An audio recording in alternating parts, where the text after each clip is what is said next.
Chapter 2: A National System Underpinned by National Standards.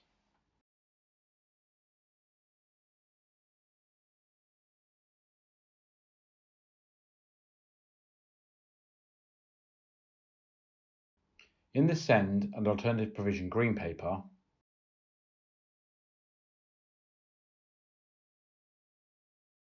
the government outlined a vision for an inclusive education system with excellent mainstream and specialist provision that puts children and young people first.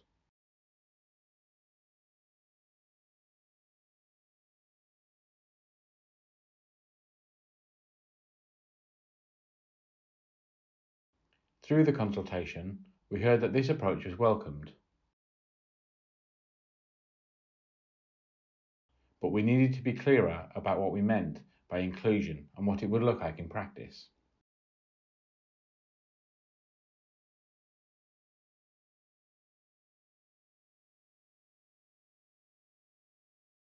We also heard, particularly from parents and organisations supporting families, that we should be more ambitious in reimagining a society that is inclusive at every level.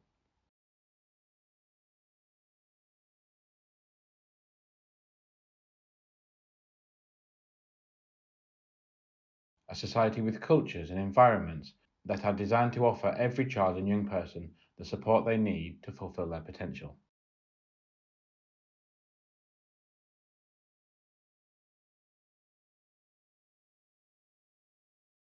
Both within the classroom and beyond.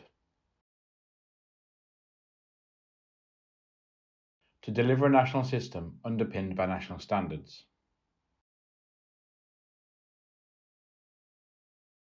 One, we will set up engagement across education, health and care during spring 2023 to develop national standards.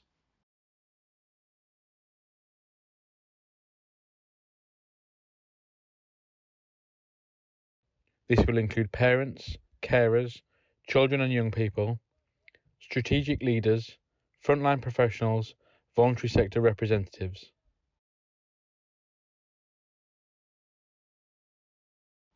Local authorities and cross-government civil servants.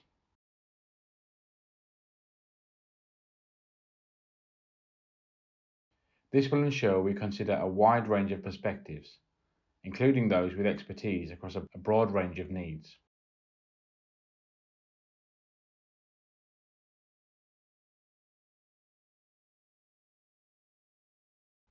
And in specific settings such as alternative provision, early years, youth justice and further education.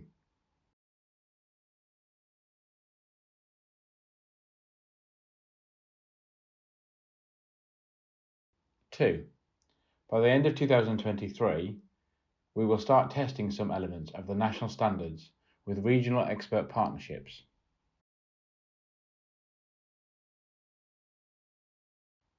Who will help us co-produce, test and refine key reforms via the Change Programme.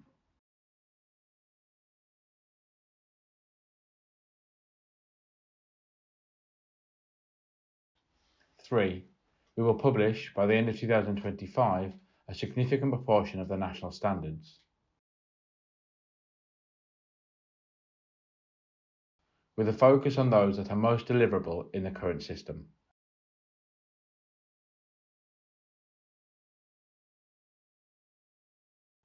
Four, we will introduce local SEND and alternative provision partnerships that bring together partners to plan and commission support for children and young people with SEND and in alternative provision.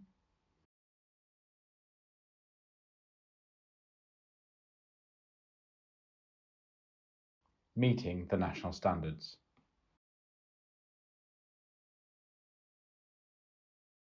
Five, we will expect local SEND and alternative provision partnerships to create evidence-based local inclusion plans.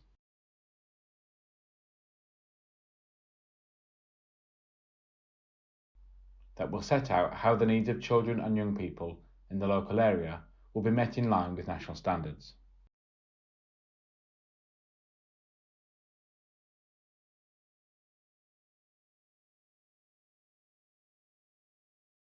Six, We will develop and spread best practice of partnerships and plans through our change programme.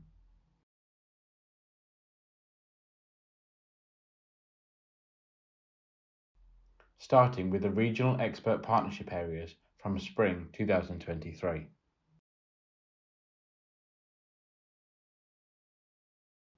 7. We will invest £2.6 billion between 2022 and 2025 to fund new places and improve existing provision for children and young people with SEND.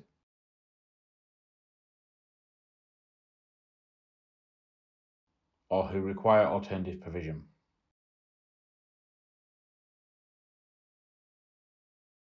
We are approving a tranche of applications from local authorities to open new special free schools in their area.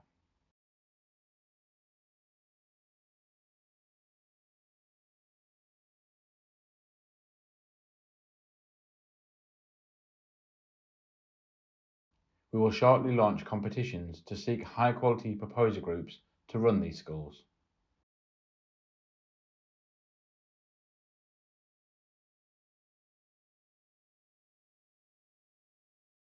This is in addition to 92 open special free schools and a further 49 which are in the delivery pipeline.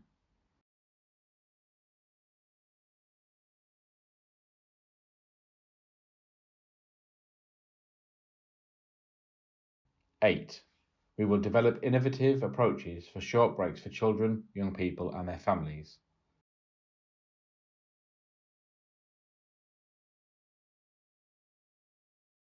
With £30 million in funding being allocated to new projects over 3 years. 9.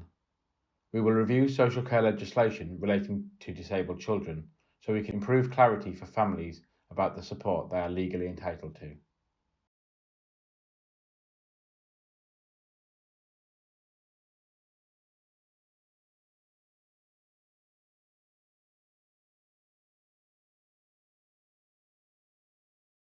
10. We will work with stakeholders to deliver a standard EHCP template with supporting processes and guidance from 2025.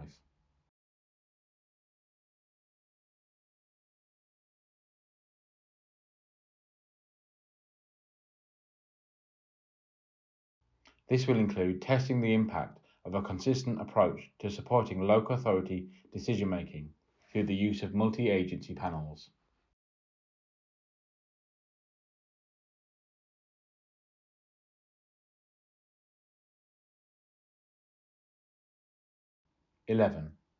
We will develop digital requirements for EHCP systems to improve experiences for parents, carers and professionals.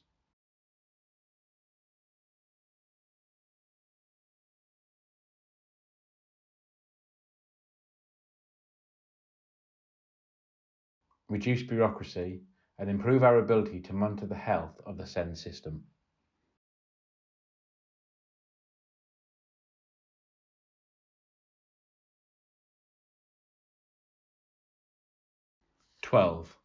We will require local authorities to improve information available to families.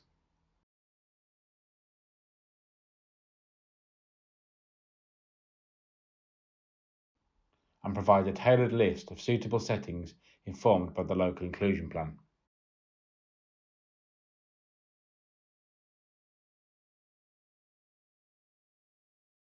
We will continue to listen to children, young people, families, SEND sector professionals and system leaders.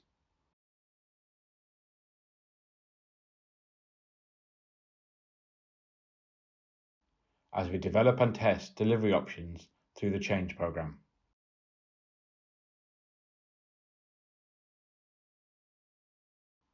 13. We will create a 3-tier alternative provision system, focusing on targeted early support within mainstream school, time-limited intensive placements in an alternative provision setting,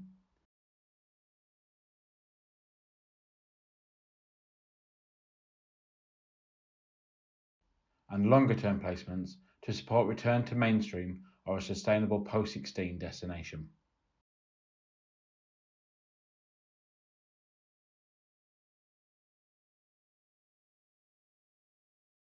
A vision for society where every child and young person can succeed.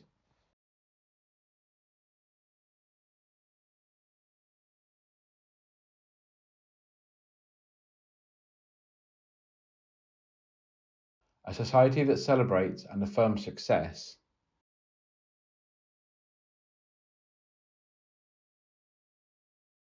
Our ambition is to create a society that celebrates, encourages, and enables the success of all children and young people.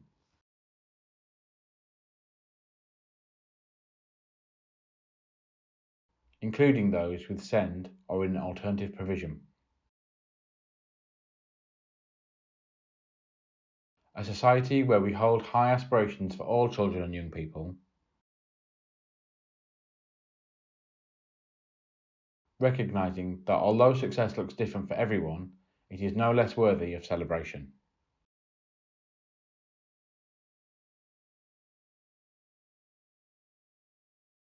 A society where navigating systems and accessing support across education, health and care is dignified,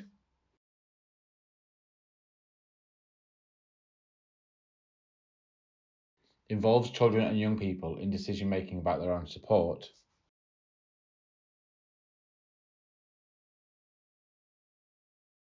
and recognises the broad array of strengths held by children and young people with SEND or in alternative provision.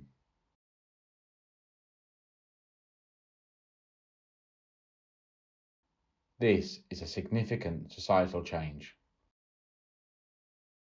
To achieve this will take time and effort across many aspects of society, but we are clear that the rewards are significant.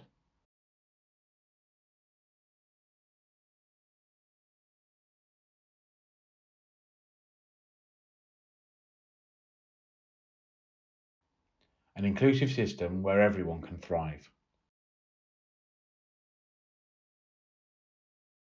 Delivering an inclusive society will require improved, high-quality mainstream provision,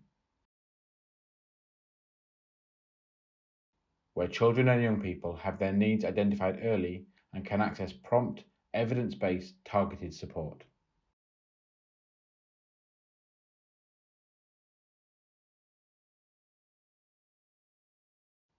This will mean that more children and young people can have their needs met through ordinarily available provision.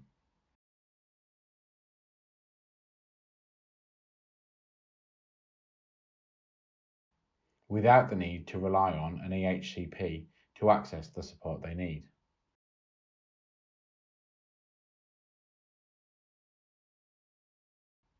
An inclusive system also depends upon improved access to timely, high-quality specialist provision, where this is appropriate for the child or young person.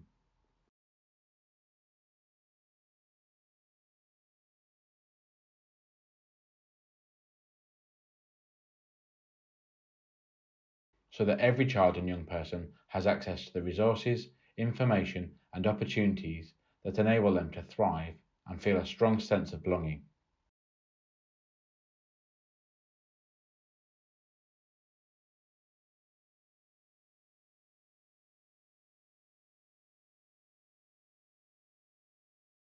For some children and young people who are falling behind their peers, high quality teaching, alongside short term classroom based support, will be sufficient to meet their needs without a SEND diagnosis.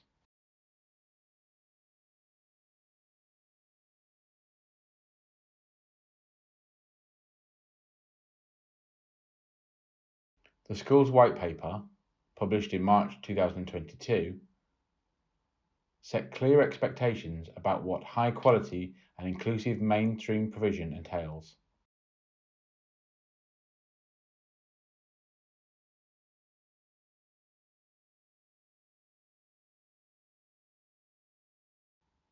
And its value in supporting all children and young people to reach their full potential, alongside removing any barriers that prevent them from engaging in their learning.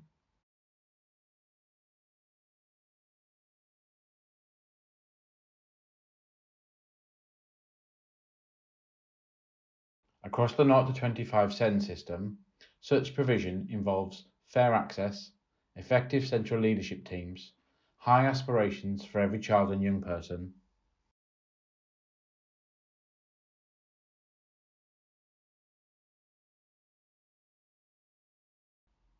and the use of evidence-based curriculum design and implementation to facilitate high-quality teaching within calm, safe and supportive settings.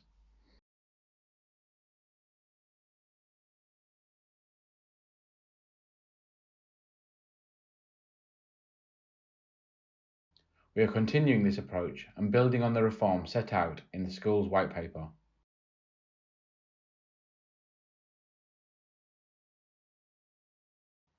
Through our upcoming plan to increase primary attainment, which will be published in 2023.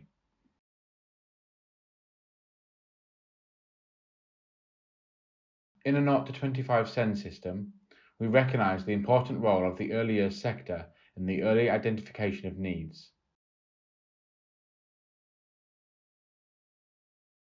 And in building up effective working relationships with parents about their children's needs. In practical terms, improved mainstream provision will enable more of the children and young people with SEND in early years, schools and further education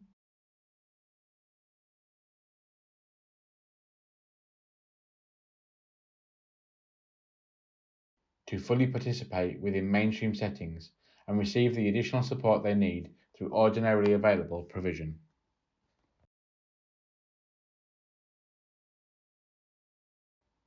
The further education, or FE sector, is the launching point into adult life for many young people with SEND.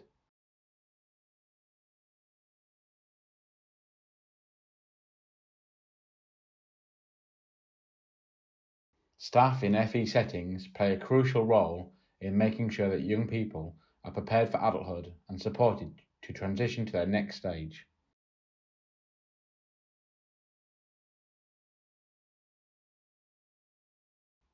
Whether that's employment, higher education, or adult services.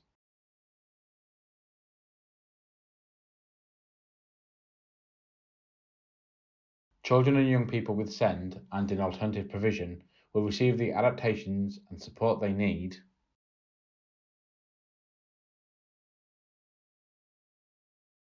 to attend and engage in early years settings, at school or in college, to access the same benefits of improved attainment and well-being,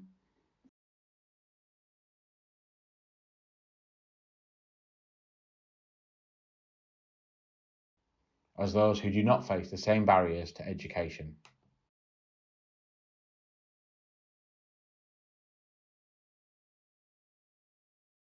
The system will provide earlier, more accurate and more consistent identification of need,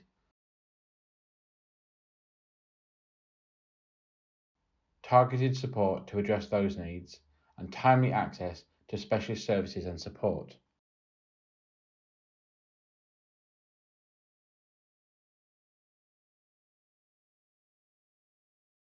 Including specialist placements where appropriate. This ambition is based on evidence that greater inclusion in mainstream settings can improve the academic achievement for children and young people with SEND.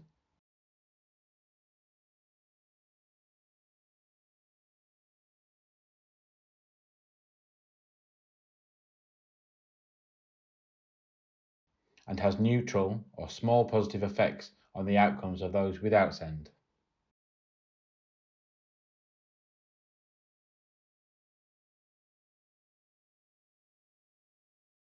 A whole setting inclusive ethos improves the sense of belonging for those with SEND and has found to increase acceptance of difference amongst peers.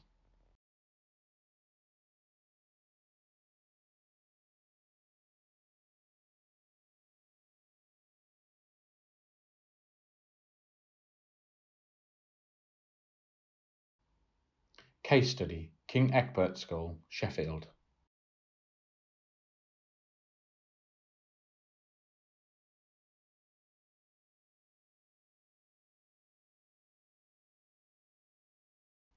King Egbert School in Sheffield is a mainstream secondary school and part of the Mercia Learning Trust.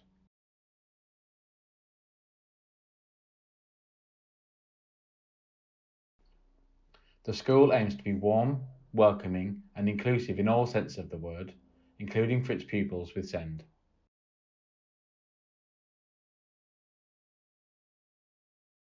It sets inclusion as everyone's job, both staff and pupils.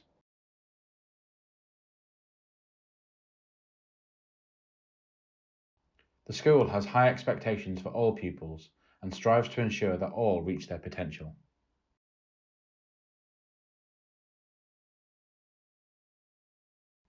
Consistent, quality-first teaching, as the first step to supporting pupils with SEND, helps all classrooms at King Egbert School to be inclusive.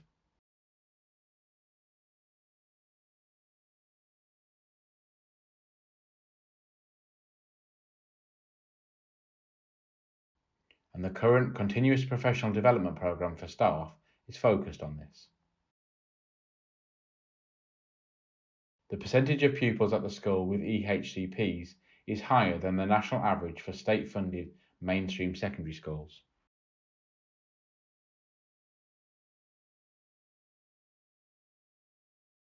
And the school's Progress 8 score is above the national average. Some of the school's pupils with EHCPs are attached to its integrated resource for pupils with autism. The aim is for those pupils to be supported into the mainstream classroom and able to access the broad curriculum for most of the time, at least 80% of the time, but also access a parallel curriculum to help them with life skills and emotional regulation.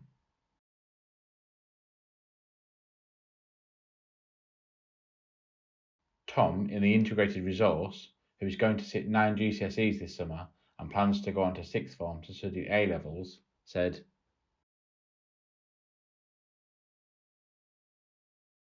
"The integrated resource has helped me in a variety of ways. It has supported my mental well-being, and it also helps me pursue my educational desires and hopes.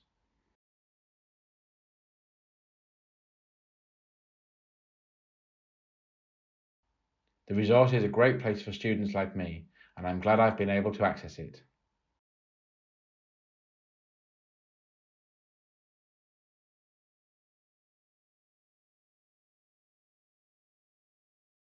An integrated SEND and alternative provision system. Alternative provision is an important aspect of our reforms and will be used as an intervention, not a destination.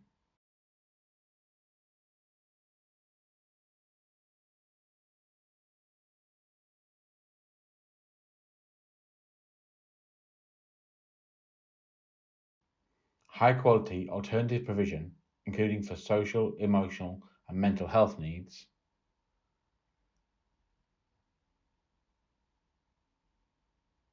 will create additional capacity for mainstream school leaders and staff to address challenging behaviour earlier and re-engage pupils in education.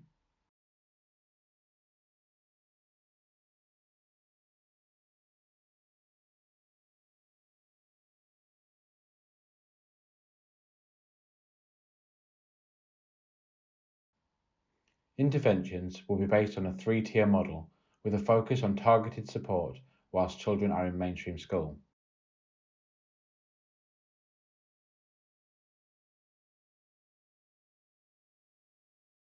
To deal with needs early and reduce preventable exclusion.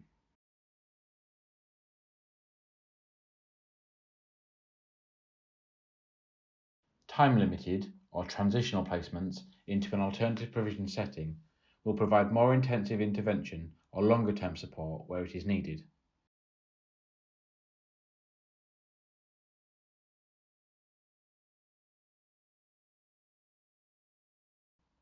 Before these young people return to a new mainstream setting or progress to a sustainable post-16 destination.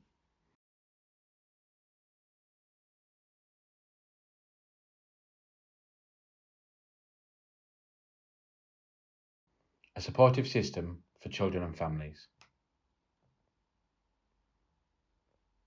Our vision is echoed in the Children's Social Care Implementation Strategy,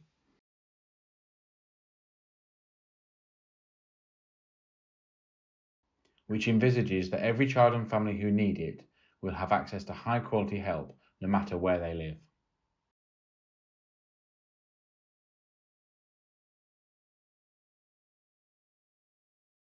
Many respondents to the Green Paper highlighted that the SEND reforms must also align with the reforms to the wider children's social care system.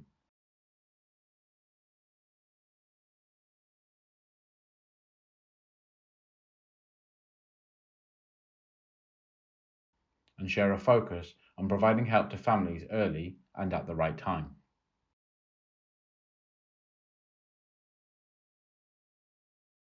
Families reported barriers to accessing support and experiencing safeguarding focused assessments.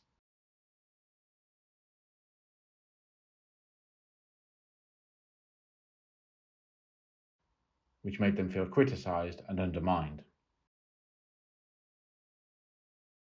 The Children's Social Care Implementation Strategy includes a commitment to strengthen the focus on disabled children's needs.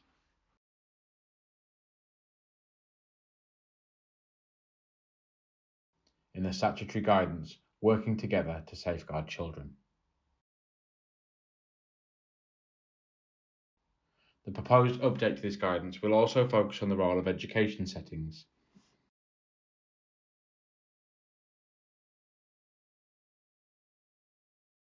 Further strengthening links between education and social care for children and young people with SEND.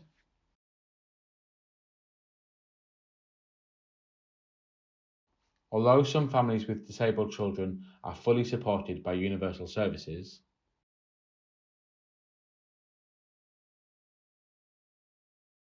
many children with SEND and their families benefit from expert help and support when it is first needed.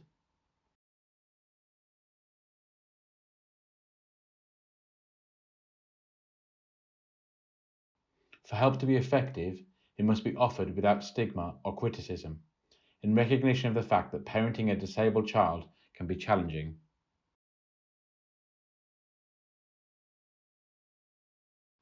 And families may need additional support to access services which enable them to thrive. We know that there are areas where we need to do more to ensure that there is coherency so that reformers make the children's social care and SEND systems easier to navigate for children and families.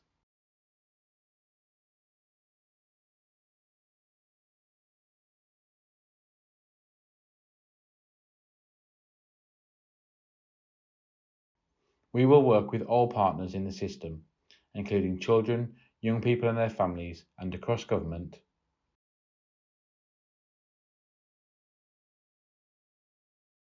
to ensure that at every level there is sustained and considered join-up between children's social care and the SEND system.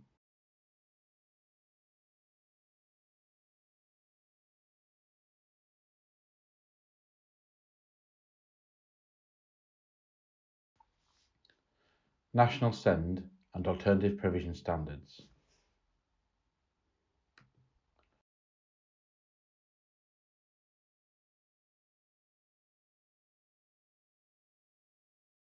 The consultation feedback is clear that while respondents supported a more inclusive and consistent mainstream system that worked for all children and young people,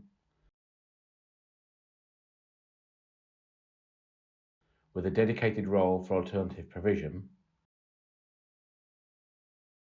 aspects of the current system need to change for that vision to be fully realised. We need to address the postcode lottery of SEND and alternative provision support that exists currently.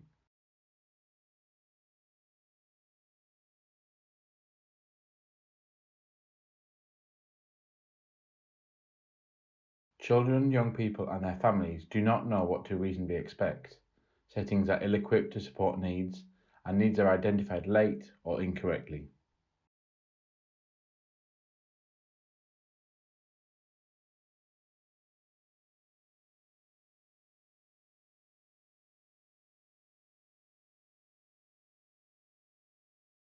We heard during the consultation that respondents wanted more detail on what the standards are, who they are for, and how they will work in practice.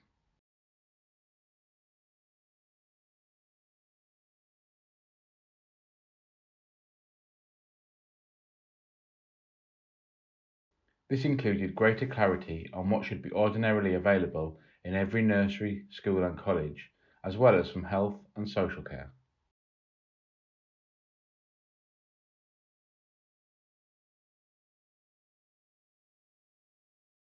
Children and young people told us that it would be good for schools to know what they must deliver.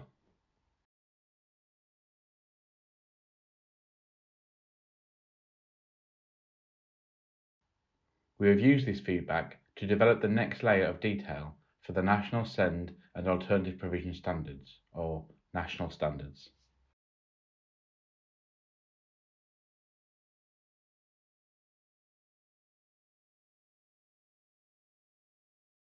To deliver our vision of an inclusive society for all, the national standards will set clear and ambitious expectations for what good looks like in identifying and meeting a range of needs.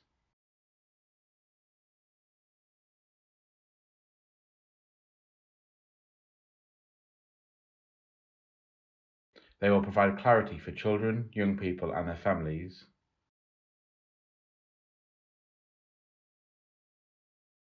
on what provision should be available through ordinarily available provision and for those with EHCPs.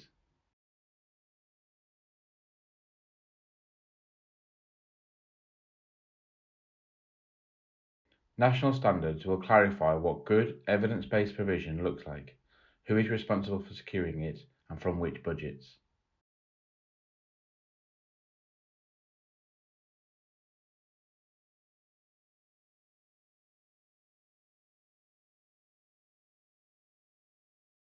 This will help families, practitioners and providers understand what support every child or young person should be receiving.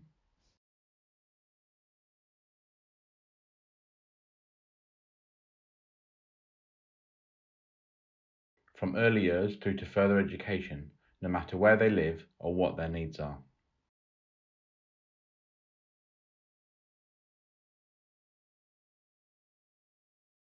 This section details our plan to develop these standards.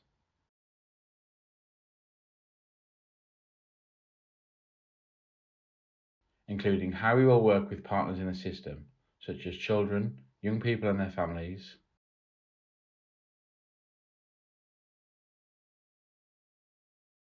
and test proposals through the Change Programme's regional expert partnerships.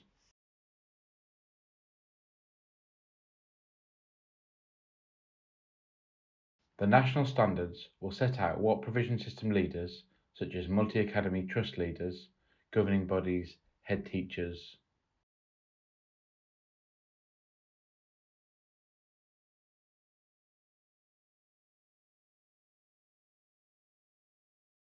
college principals and chief executive officers, or CEOs, directors of children's services and integrated care boards,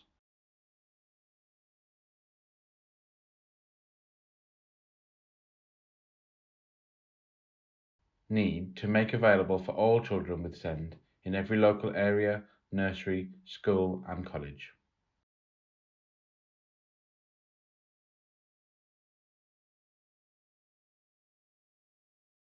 We intend to underpin the standards with legislation for education at the earliest opportunity.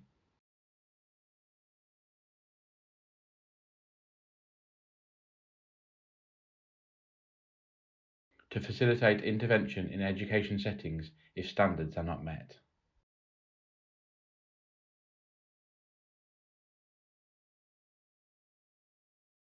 This will allow us to set out the provision, resources, policies and training that must be available across local areas and in education settings.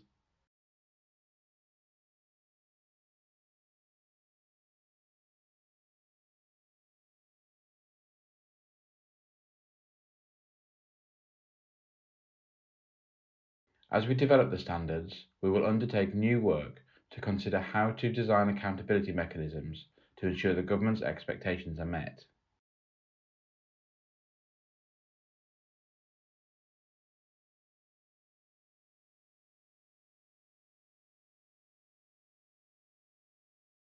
Including considering the role of Ofsted and the Care Quality Commission, or CQC.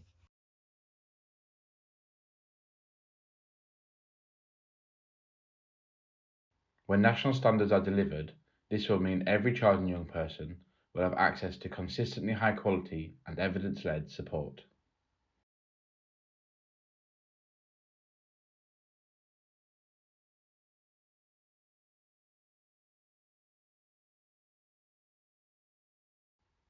National standards will cover the evidence-based approaches to identification and intervention for those with SEN support and for those with EHCPs.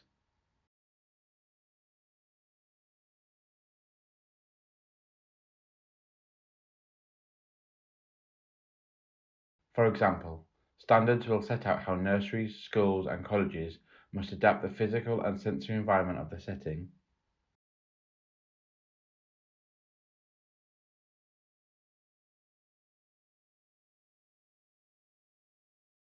to enable children and young people with SEND to learn alongside their peers, and the role of the local authority in supporting this.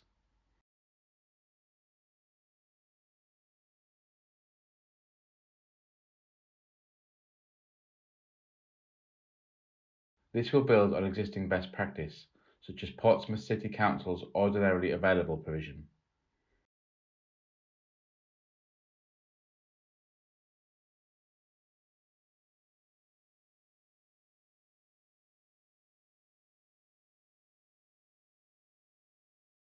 Which sets out expectations of the support that should be made available for children and young people with SEND in early years, schools and colleges.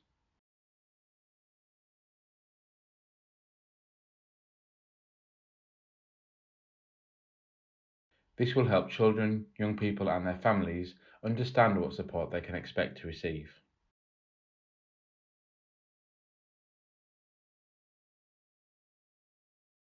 Clear standards for universal and SEND support provision will enable better accountability at this stage.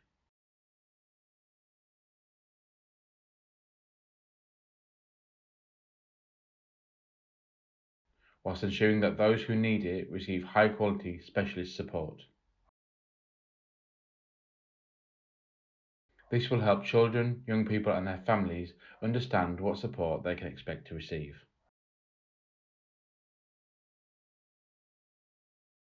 During the consultation, organisations raised concerns that the individual needs of a child or young person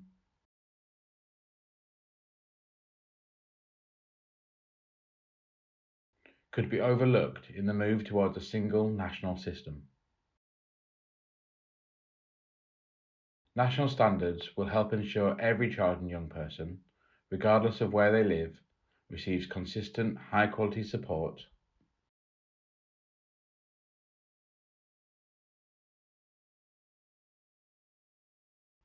at both SEND support level and for those with EHCPs.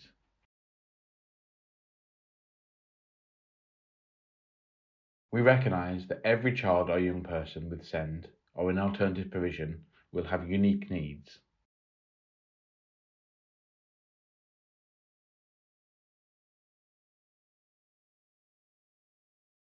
And these will depend on their personal circumstances and backgrounds.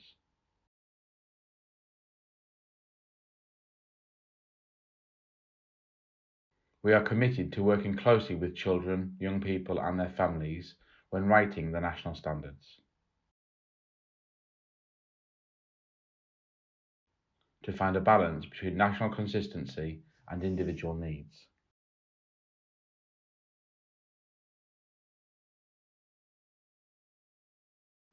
In the Green Paper, we committed to producing an amended version of the SEND Code of Practice.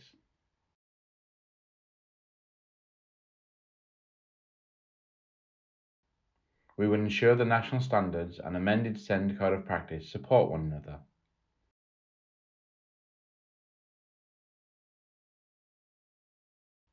So that any new legislation is explained in a clear and accessible way for all.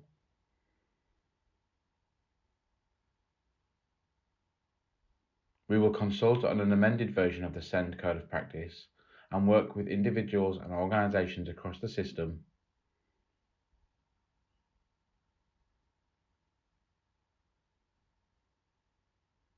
to prepare recommendations for the update, including considering how we reflect wider reforms to alternative provision.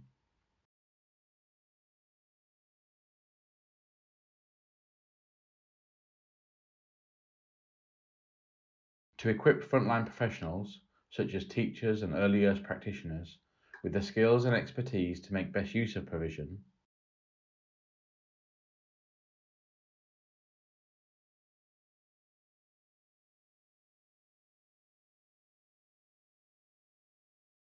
and to identify needs early, accurately and consistently, we will produce a suite of SEND and alternative provision practice guides.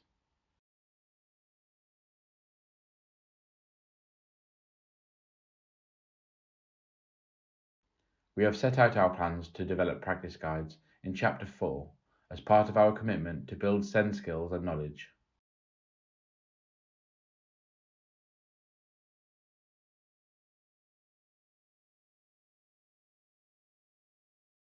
Prioritising areas such as speech and language development, autism, and social, emotional, and mental health. Together, the national standards, practice guides, and amended version of the SEND Code of Practice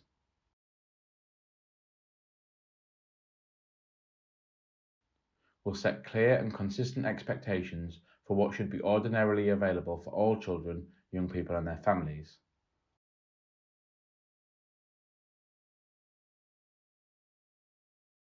From early years to further education. When the national standards are delivered effectively,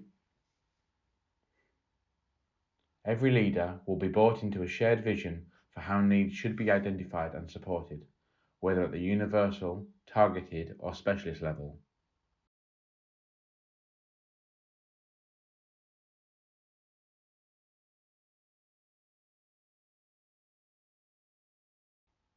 And there will be clarity on how support should be paid for, supporting financial sustainability.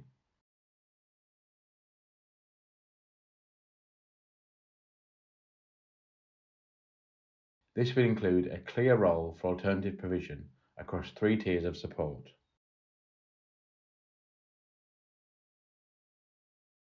With a focus on early intervention and inclusion in mainstream settings where appropriate.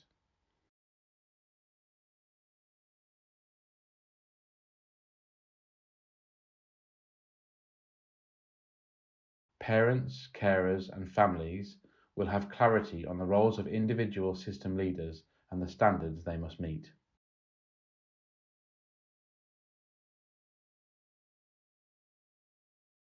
When delivered successfully, these standards will enable all children and young people to access an inclusive, high-quality education alongside their peers.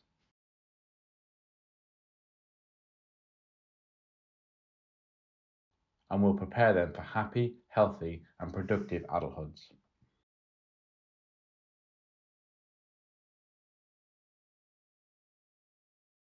Developing the national standards.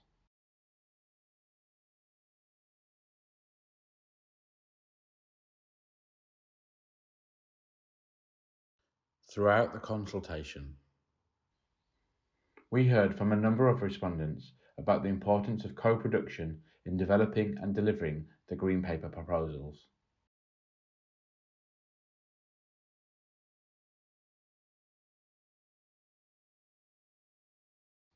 Specifically, we heard that the process for developing the national standards needs to involve a wide range of key partners,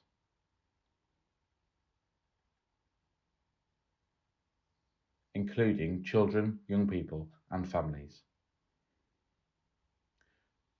We have reflected on this feedback in our plans to develop the national standards with a wide range of stakeholders, including professional experts across education, health, and care, as well as children, young people, and their families.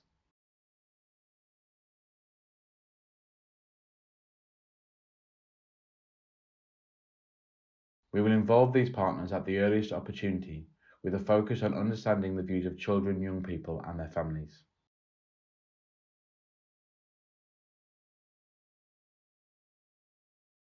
Working with leaders and professionals across different areas and sectors will ensure the standards reflect evidence of the best practice already in the system.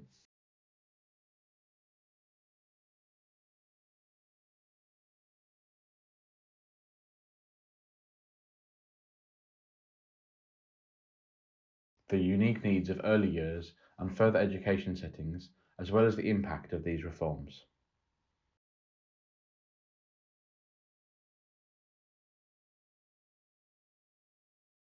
The case study below from Lincolnshire is a valuable example of how co-production can be built in throughout policy development.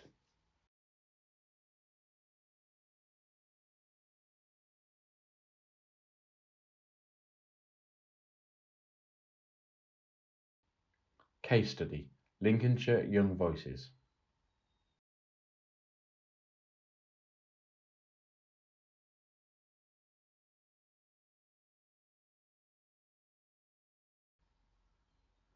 Lincolnshire Young Voices, or LYV, is a participation group set up to improve service delivery for young people with SEND.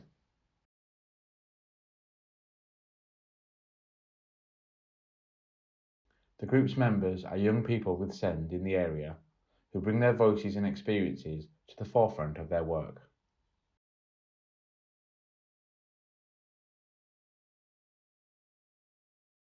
The group encourages and welcomes new members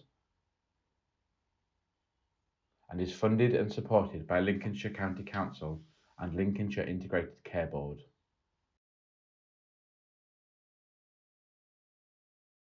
LYV works strategically with partners across Lincolnshire to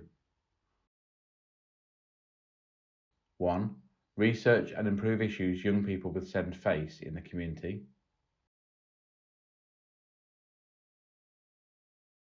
2. Raise awareness of members' SEND experiences and of LYV in organisations, with professionals, counsellors and the wider public.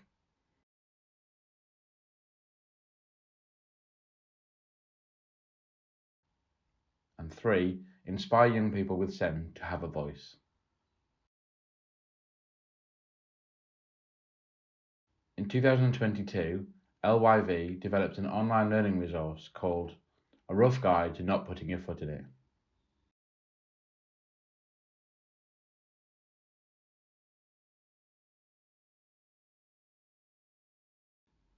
For professionals such as GPs to improve their confidence when communicating with people with SEND.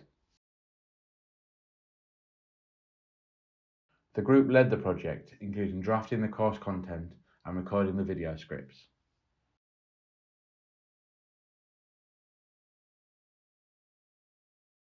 Their presentation on the resource has been delivered nationally,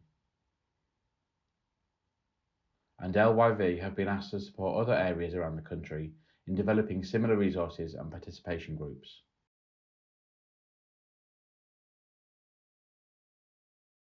LYV won the NASEN, National Association for Special Educational Needs, Award for Co-Production in 2022.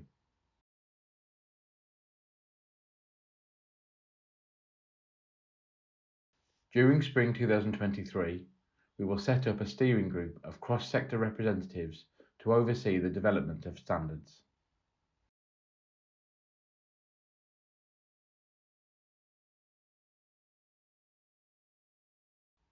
We will regularly test our work with a wide range of stakeholders across education, health and social care, including children, young people and their families. We will embed development of standards in the work of the change programme to ensure the standards can be tested, iterated and set up for success.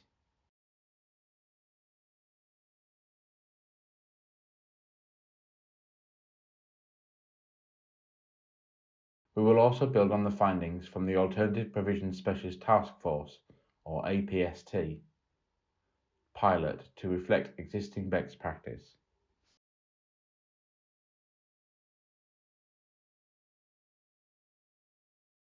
Sign-off from the Department for Education will play an important role in ensuring the standards are evidence-based, deliverable and support financial sustainability.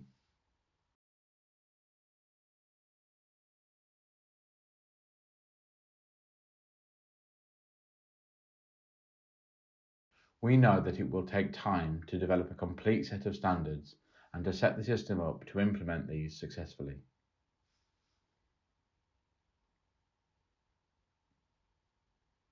To allow time for genuine co-production and testing, we will develop the standards in stages.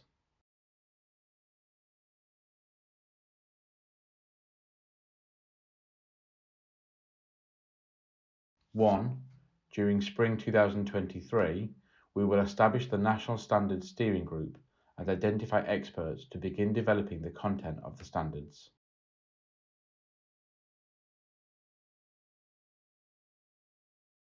2, by the end of 2023, we will have some elements of the national standards ready for testing by the regional expert partnerships.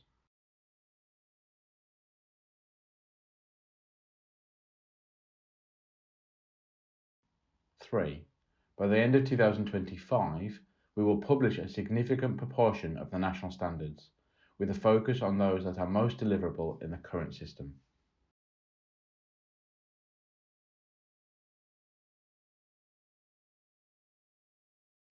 4, at the earliest opportunity, we will underpin the national standards with legislation and, ahead of legislating, we will publish the national standards in full for consultation.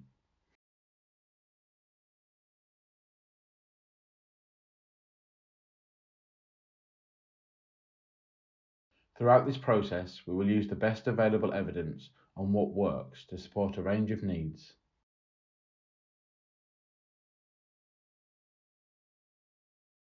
From universal support through SEND support to the more specialist support provided via EHCPs. This will build on existing successful programmes, such as the £17 million Nuffield Early Language Intervention that targets children needing extra support with their speech and language development.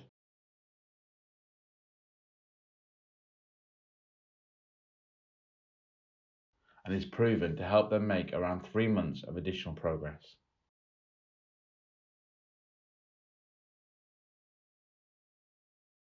We will identify any gaps in evidence and explore opportunities to build a stronger evidence base in the long term.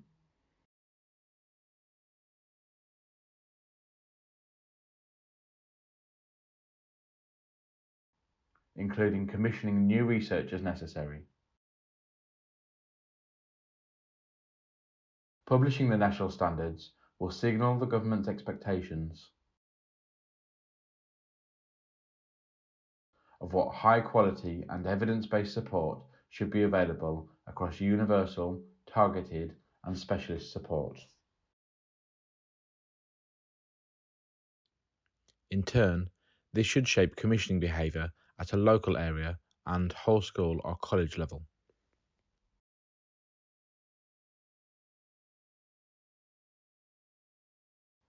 By influencing the content of local inclusion plans, the commissioning practices of system leaders,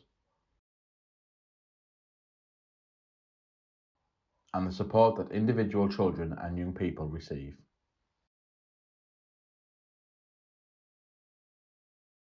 We received consultation feedback on the importance of the national standards for health and care as well as education.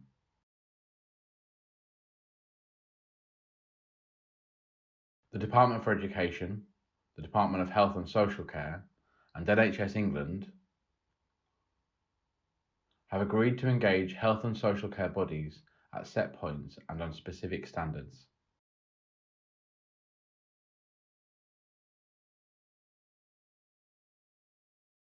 They will be closely involved in the development of the national standards, which will ensure strategic oversight and input from frontline health professionals.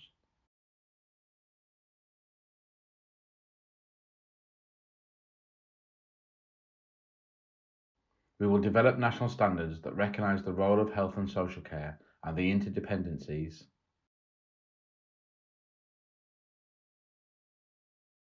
while operating within the existing statutory framework for health and adult social care.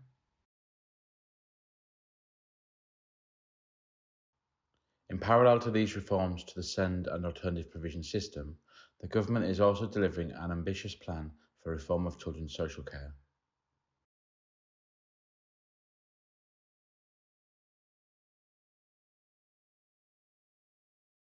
Alignment between the two programmes will ensure that social care needs are more effectively addressed.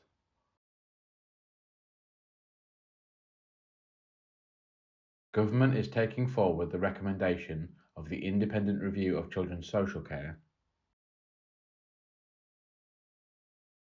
to introduce a children's social care national framework that sets the direction for practice.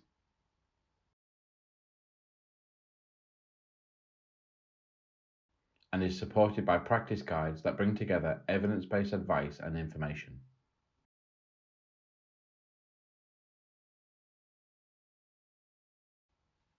The Children's Social Care National Framework was published on the 2nd of February 2023, alongside the government's formal response to the Independent Review of Children's Social Care, which is now open to consultation. Delivering national standards.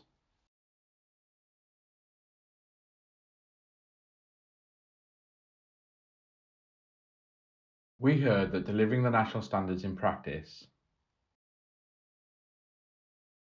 is critical if we are to genuinely improve experiences and outcomes for children, young people and their families. And we agree that accountability is essential for successful implementation.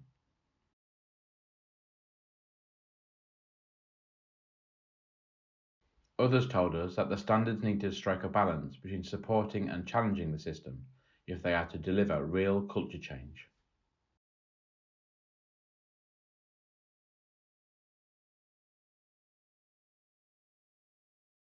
Local government organisations and unions stress the need for funding to incentivise delivery against the standards.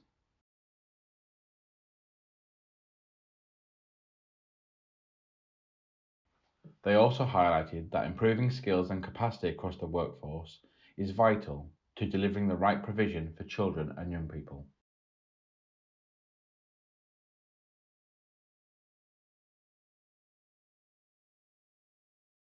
We recognise that publishing national standards will not deliver change on their own.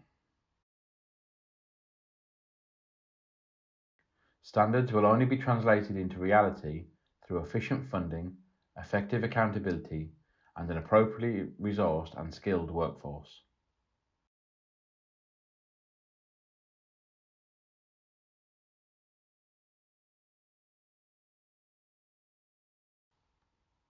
The remainder of this plan sets out the underpinning drivers that are necessary for implementing national standards in practice.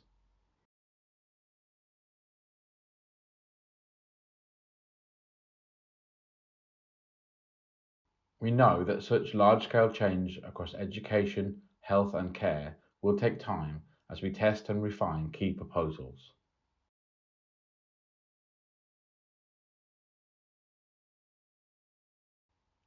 But we remain committed to achieving this shared ambition in the months and years to come.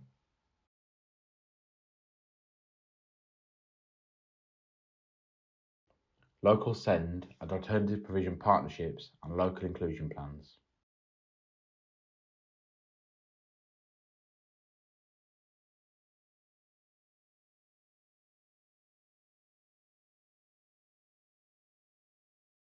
The SEND and alternative provision Green Paper consulted on the proposal to establish statutory local SEND and alternative provision partnerships.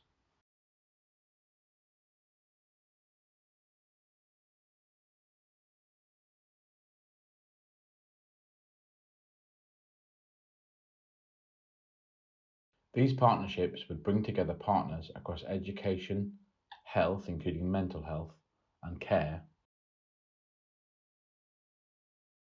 and enable local authorities to work collaboratively with each other, with parents and other extended partners such as youth justice,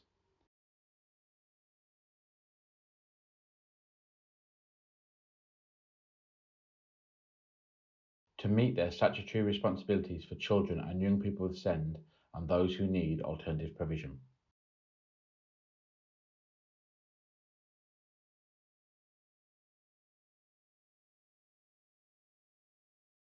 We set out that partnerships will be responsible for undertaking a joint needs assessment and producing a strategic local inclusion plan, or LIP, for local delivery.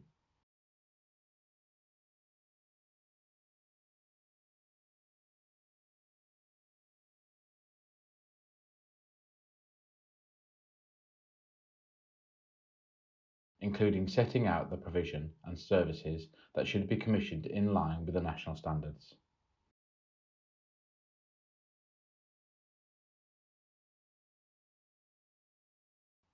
The LIP will inform the existing statutory local offer of SEND services and provision, as well as clarifying the graduated SEND support offer.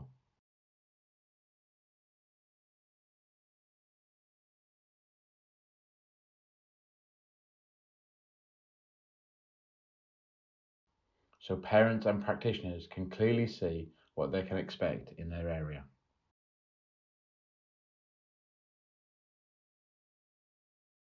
In due course, this will also form the basis for providing parents and carers with a tailored list of settings.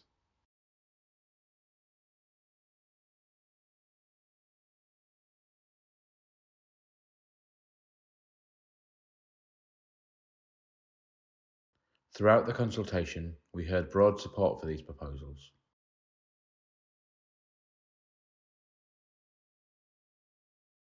Stakeholders agree that bringing key partners together at the right level to make strategic decisions is essential.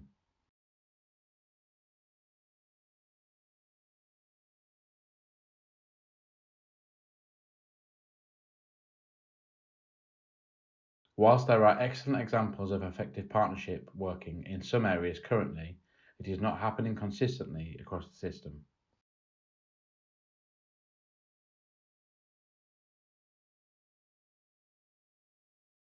As a result, decisions are not always ultimately made in the best interests of children and young people.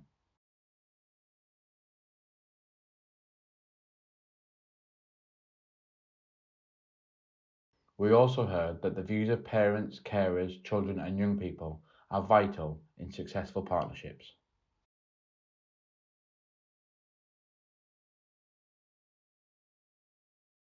Consultation respondents welcomed local SEND and alternative provision partnerships as a way of facilitating effective representation of children, young people and their families, ensuring co-production is at the centre of decision making, improving transparency and communications with parents.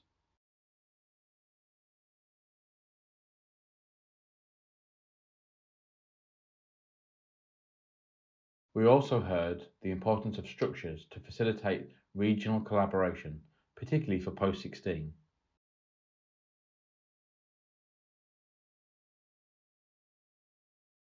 And the commissioning of provision for children and young people with the most complex needs, where providers regularly face challenges working across a number of local authorities. We will seek to address this in the guidance for partnerships and plans.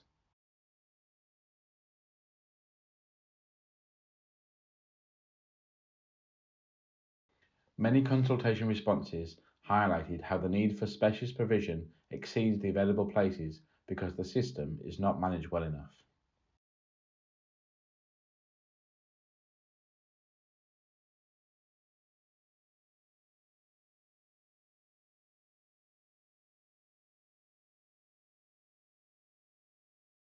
Children and young people whose needs could be met in a well-supported mainstream setting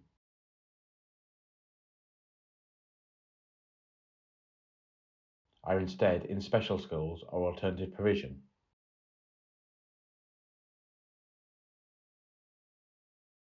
While those who need a specialist placement may not be offered one or are able to find one close to home.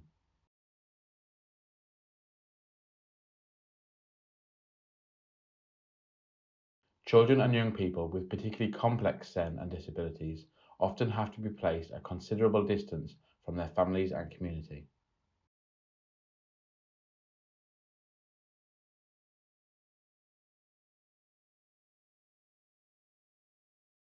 In its recent report, the National Safeguarding Panel found that the 108 children placed at 3 children's residential care settings formerly run by the Hesley Group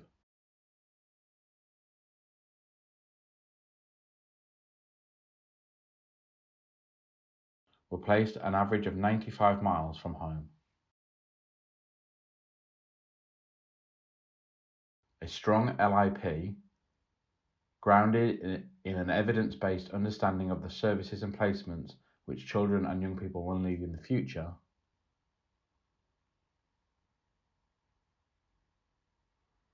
will allow local authorities, integrated care systems, schools and colleges to change what they offer so that it meets evolving needs.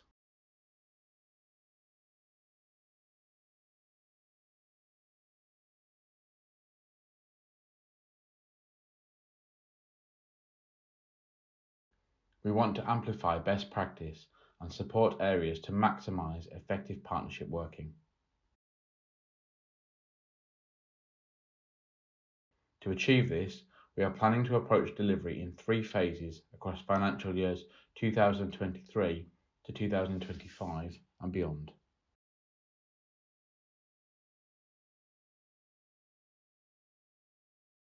In Phase 1, 2023, 1. The SEND and Alternative Provision Change Programme's regional expert partners will support areas to design and test their partnerships and LIPs beginning in spring 2023.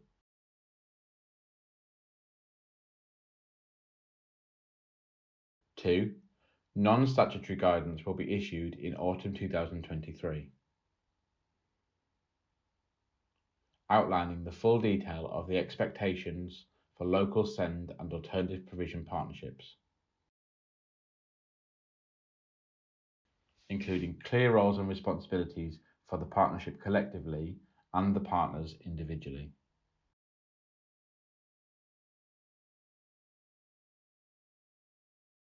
3.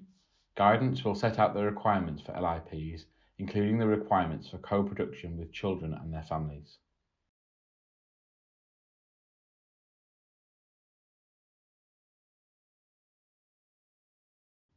4. This will be underpinned by a maturity matrix self-assessment tool to support local areas to evolve partnerships and move towards a new model of plans.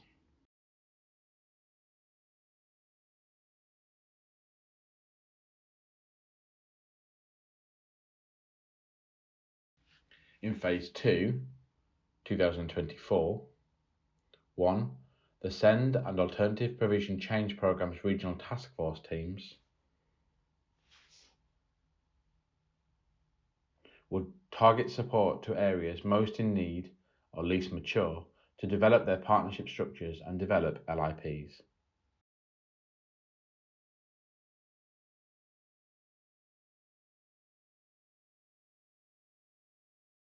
2. The Department for Education's Regions Group will work with local SEND and alternative provision partnerships to develop and agree LIPs by the end of 2024.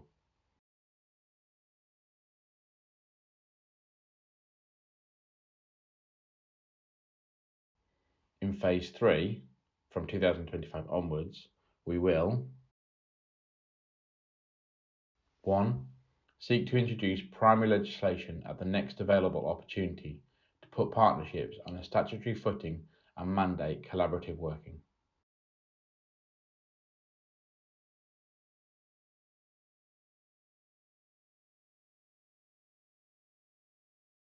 2. Support the future introduction of tailored lists of settings.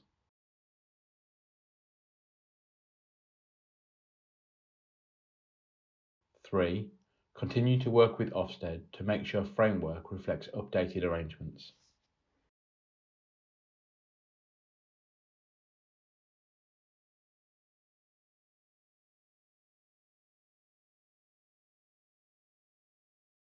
Capital investment in new specialist placements and alternative provision.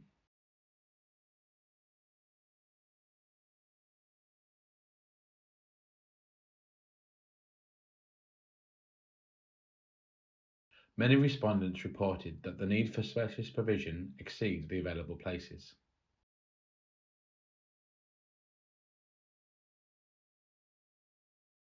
We have committed to invest £2.6 billion over the next 3 years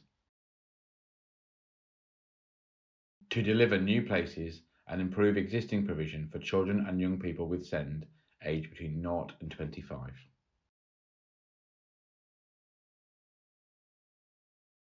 or who require alternative provision. On the 29th of March 2022, we announced high needs provision capital allocations amounting to over £1.4 billion of new investment.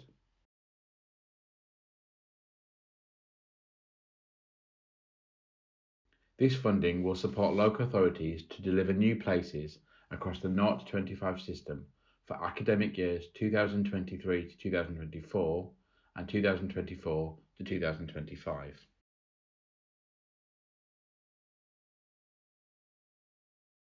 And improve existing provision for children and young people with SEND or who need alternative provision.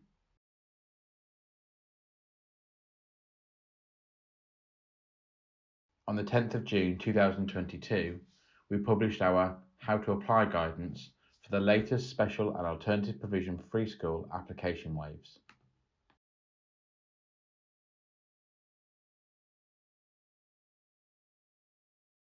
We are approving a tranche of applications from local authorities to open new special free schools in their area.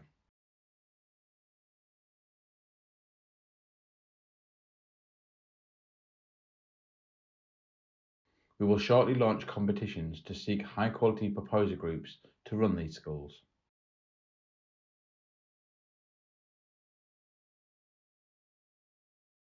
This is in addition to 92 open special free schools and a further 49 which are in the delivery pipeline.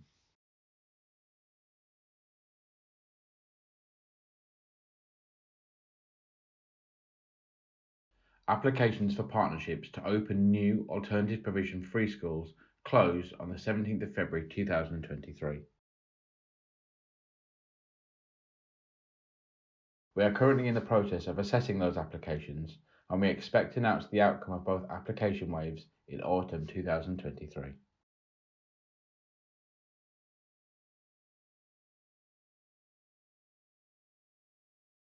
Starting from summer 2023, we plan to collect data from local authorities on the capacity of special schools and SEN units or resource provision in mainstream schools,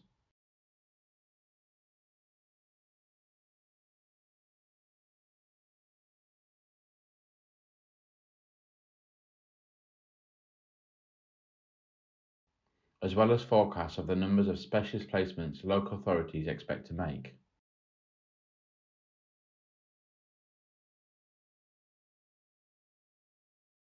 In SEN units or resource provision, specialist schools of all types, and alternative provision.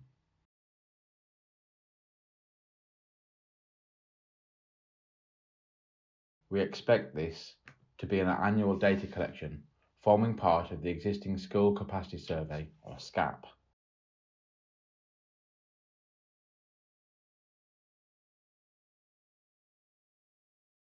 Which will support local authorities in managing their specialist provision.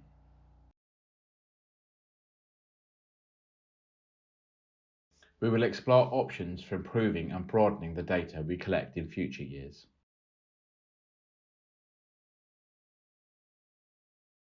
We are working closely with local authorities and other sector stakeholders to ensure the data we collect best supports the needs of users across the 0 to 25 system.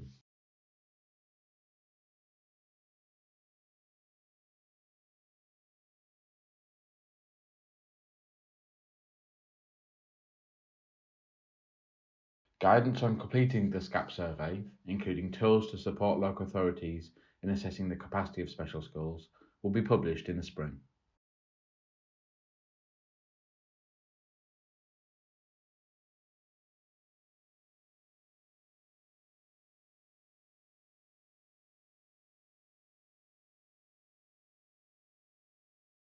Case study: Unity Schools Partnership.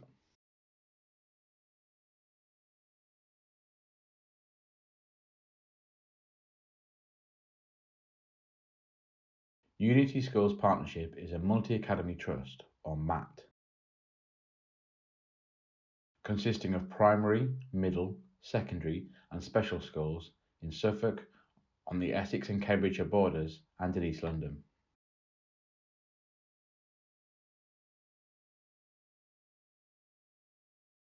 The Trust has an inclusive ethos centred around providing education that caters for all children in the community.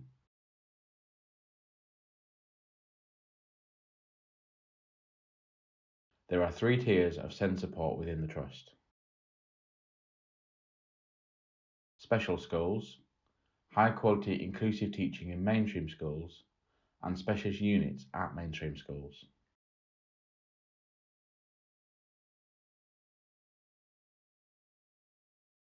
In all of its schools, high quality teaching for children with SEND is the first response to meeting their needs.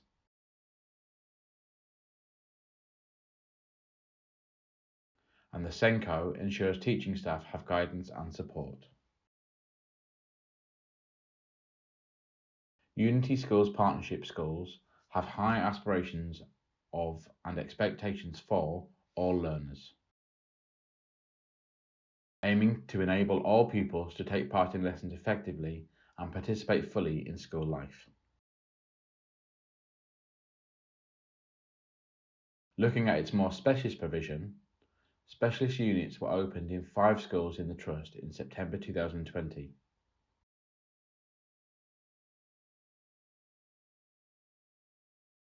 As part of a local authority capital programme in Suffolk to create new specialist education places. Each unit caters for different age ranges from Key Stage 1 to 4 and different types of needs.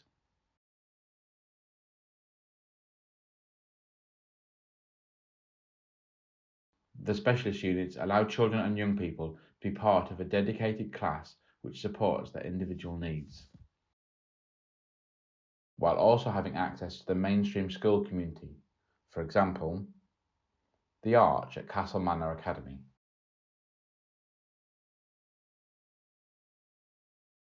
The Arch at Castle Manor Academy supports 22 pupils in Key Stages 3 and 4 with cognition and learning needs.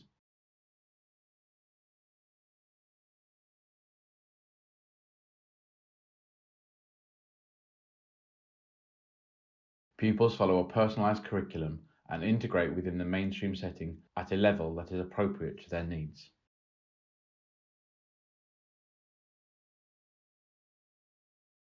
With the support of teaching assistants. Where possible, pupils shadow the mainstream expectations, values and curriculum themes.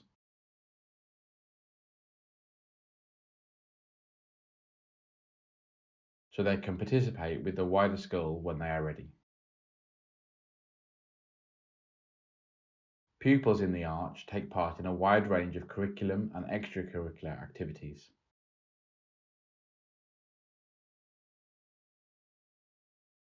They enjoy many activities, including collecting badges for their work in living the school values,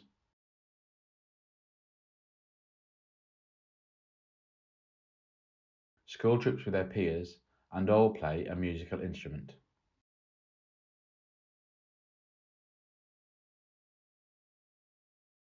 Staff have noted that strong friendships have been made both within and outside of the Arch.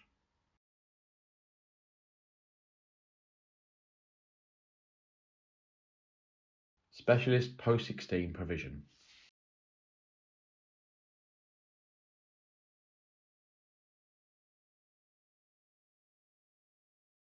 Several respondents highlighted a lack of strategic planning for specialist post-16 provision both locally and regionally.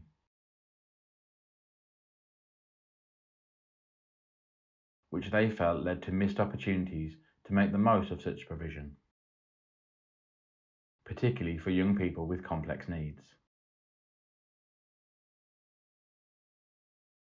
We received strong calls from specialist post-16 institutions and their representatives that the sector is not given the right recognition.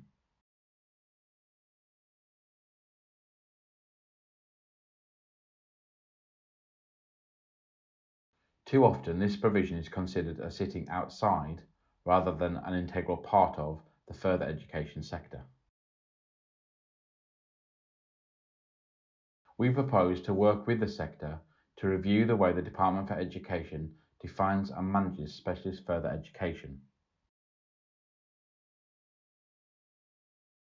and to consider what changes could be made to reinforce that integrated position within the wider further education sector.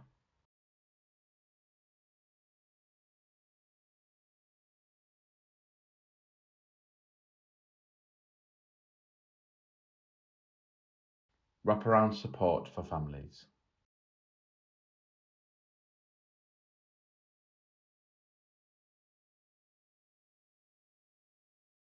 There will be improved access to wraparound services for families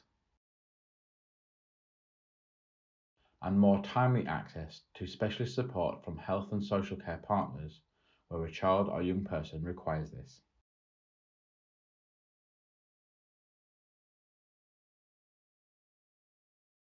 The Children's Social Care Implementation Strategy committed to including a stronger focus on support for children with a disability as part of proposed updates to Working Together to Safeguard Children.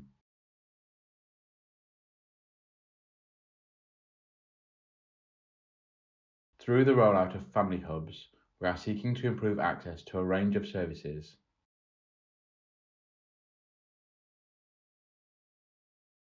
and have set specific requirements for local authorities receiving family hubs funding.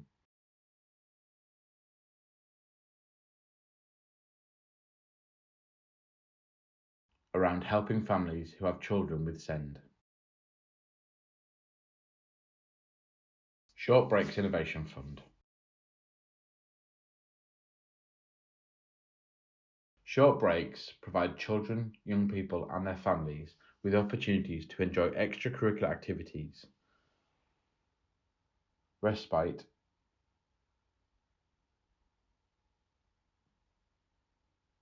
and space to develop skills beyond their everyday school and home contexts.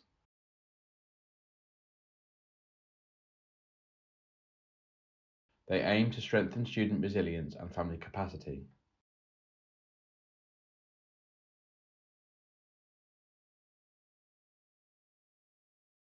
Therefore, de-escalating the interventions that might be required for pupils at risk of moving from mainstream to specialist settings or into care.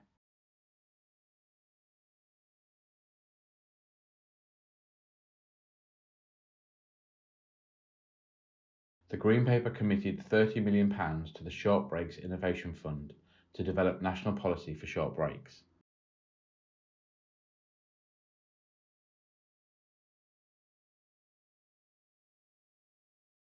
By funding innovative, integrated and inclusive approaches to short breaks,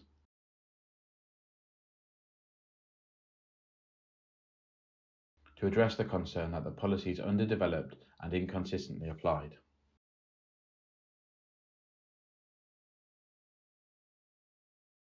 In the first year of the programme, the financial year 22 to 23, we are funding 7 local authority projects to deliver innovative approaches to short breaks.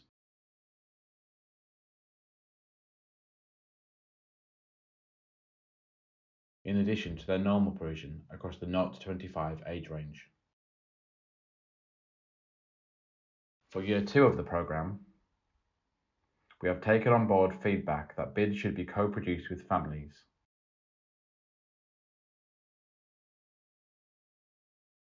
And set a requirement that all bids must be supported by the local parent-carer forum.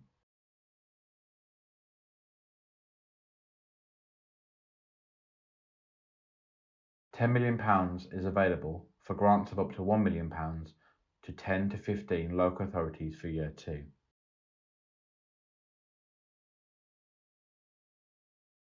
And successful bidders will be announced shortly. 3 years of developing innovative approaches will give us a stronger evidence base on what works well.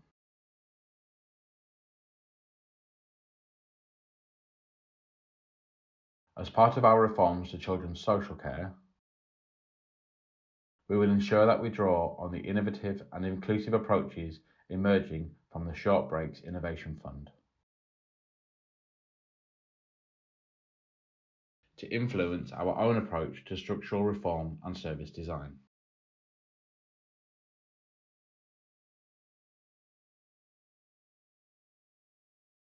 Case study: Short Breaks Innovation Fund in Sunderland.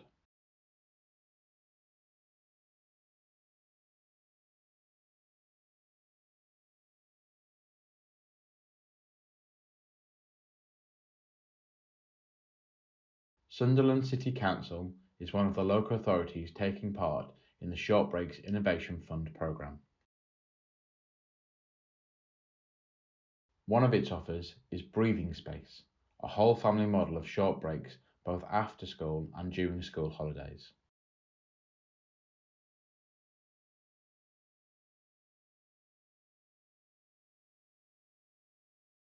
It is designed to offer joined-up support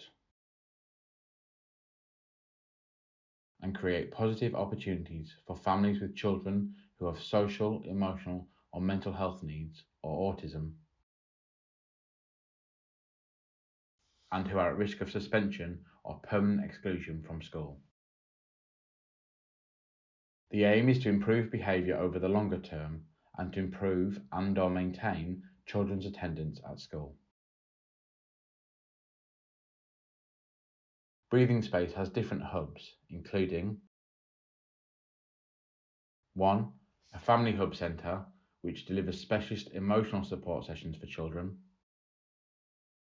2. A group for non-verbal children with autism, providing sensory and craft sessions.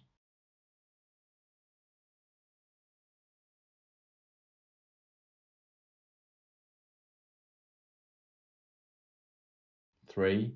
An alternative provision school providing after-school extracurricular activities such as cooking and trips to the theatre.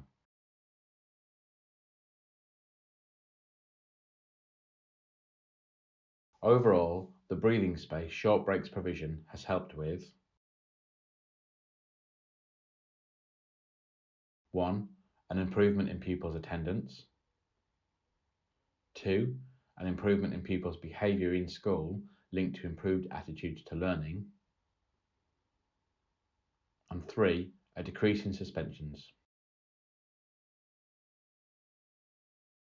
Supporting families. As part of the Supporting Families programme, a £450,000 pilot project will be established to test approaches to establishing more robust links between SEND and the early help system in each area. Local authorities will be invited to bid for funding to test models of strengthening the join-up between systems locally.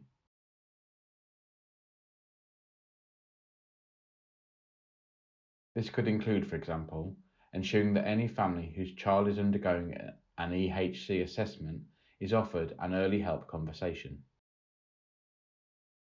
so that the needs of all members of the family can be understood and support provided.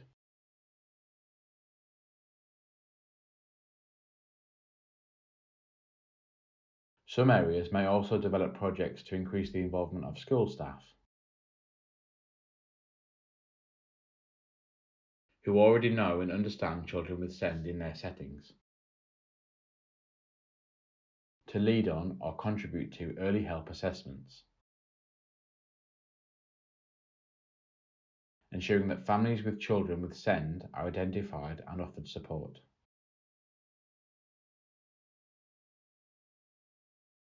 This increased focus on non-stigmatising access to help is also central to our family help reform proposals.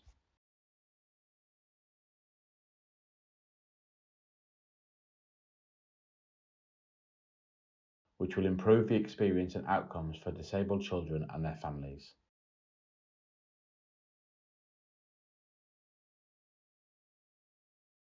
We have committed, through the independent review of children's social care, to track the experience of children with a disability through the care system.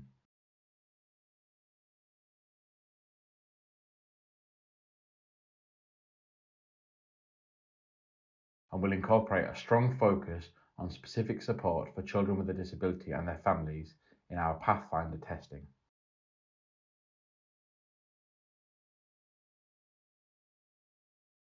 In response to the recommendations in the independent review of children's social care, we will establish pathfinders in up to 12 local areas to test elements of the family help reforms.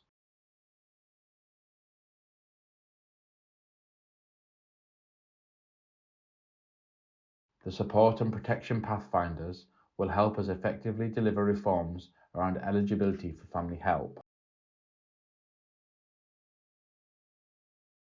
access to services via the front door so that it is more needs-based and welcoming,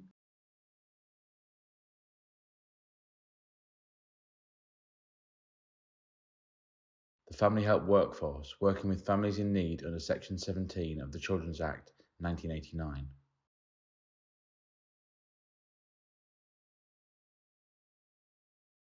And the tailoring of support to meet specific needs, including SEND. An important area for us to test will be how a multidisciplinary team of family help workers holds Section 17 cases in a way that reduces handovers that are unhelpful for families and avoids the stigma which some families with a child with SEND currently experience. In line with a recommendation made by the Independent Review of Children's Social Care, we have asked the Law Commission to review existing social care legislation relating to disabled children, so we can improve clarity for families about the support they are legally entitled to, ensuring that families know how to access support and local authorities know what they are expected to provide.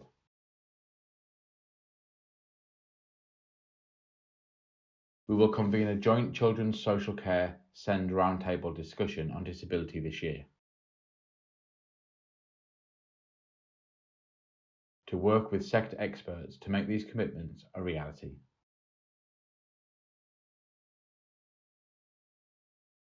The Department for Work and Pensions launched the Reducing Parental Conflict, or RPC programme in 2018 to encourage local authorities across England to embed parental conflict support in their local service provision for families.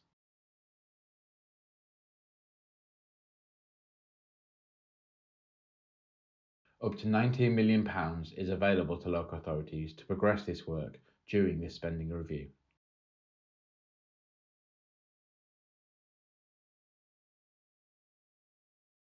This is particularly important for parents of children with SEND, as this can be a key driver of conflict between parents.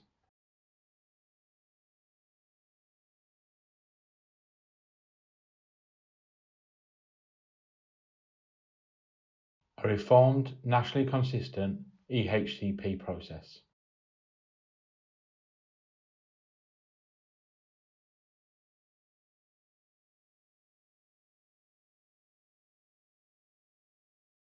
The Green Paper set out a vision for EHCPs where there was greater consistency between local authorities' processes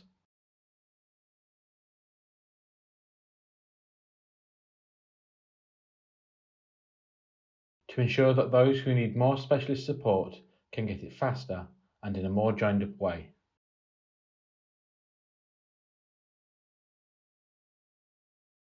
The Green Paper restated our commitment to the principle of co-production.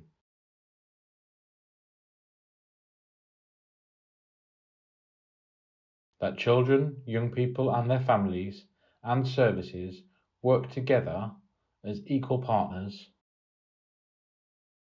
to support children and young people to achieve their goals.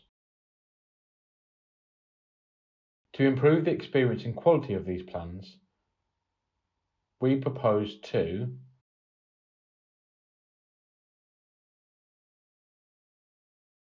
one, standardise the templates and processes around EHCPs to improve consistency and best practice.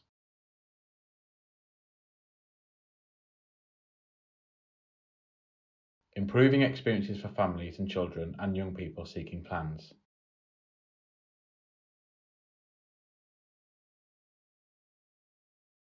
2.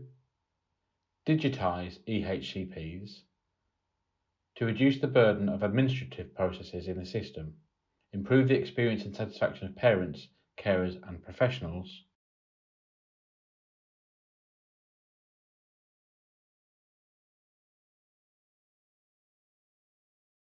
and improve our ability to monitor the health of the SEND system.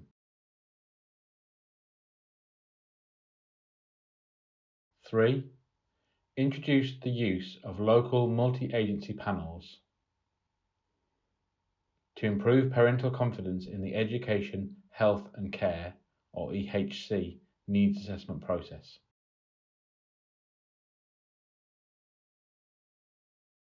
These measures were broadly popular across all respondent groups,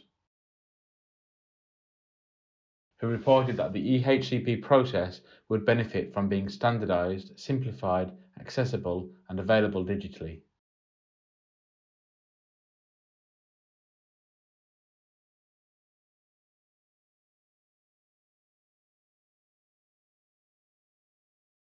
However, while there is agreement that these are the right measures to pursue,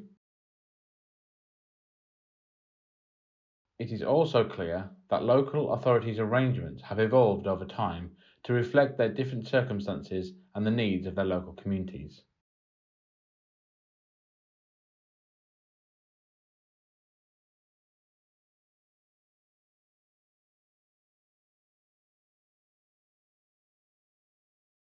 Therefore, any changes to EHCP processes will need to be worked through carefully to deliver the improvements we all want to see.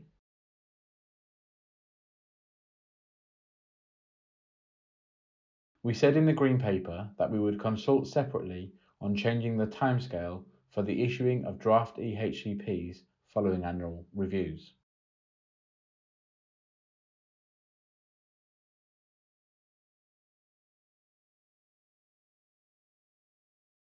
We have considered the responses to the subsequent consultation alongside those to the Green Paper.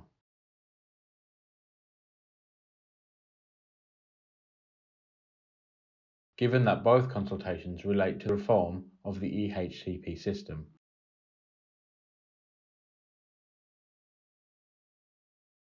We will shortly be publishing the government response. Standardisation of templates.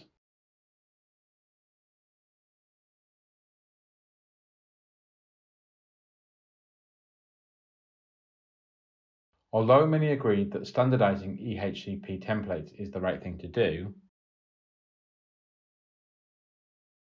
there was also agreement that plans for this diverse group of children and young people were often complex for good reason.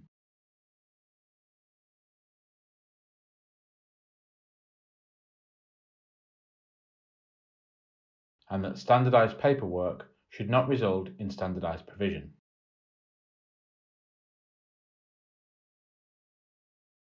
Most of those who responded to this proposal felt that Section F, Special Educational Provision, particularly needed reform.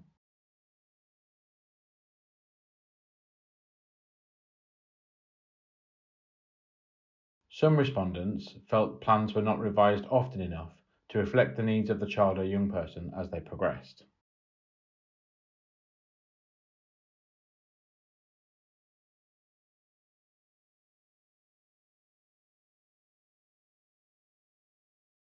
Children and young people wanted their plans to be co-produced with them and reflect their goals, ambitions, and the full breadth of their lives, their friends and interests, as well as their education and employment.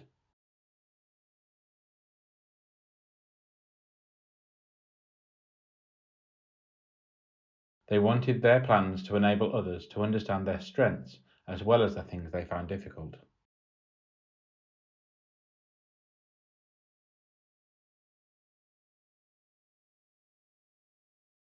We will now start work on a national EHCP template supported by guidance in partnership with relevant bodies,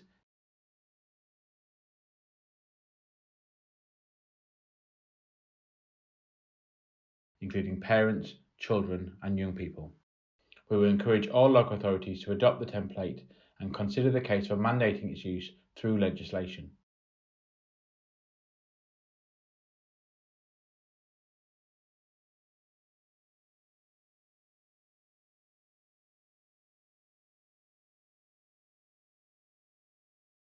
Digitised EHCPs and digital requirements for EHCPs.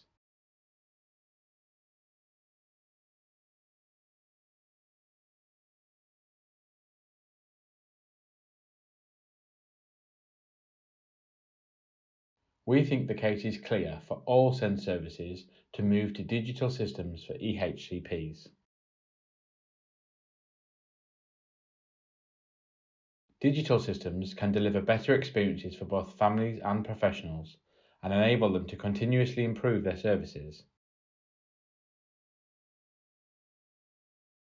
focusing staff time on working with families rather than managing bureaucracy. These improvements could also help realise the benefits of anonymous data collection.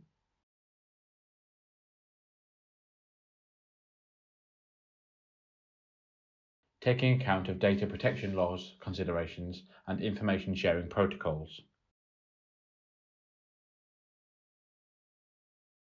To track indicators such as progress made towards outcomes, trends in the prevalence of need,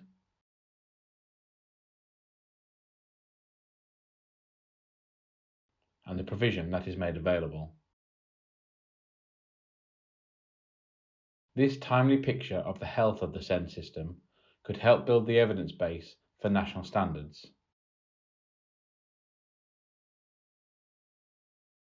And be a feature of the national and local inclusion dashboard. We are pleased that so many local authorities have already implemented digital EHCP systems, and would like all local authorities to move quickly to digitise to gain the benefits outlined.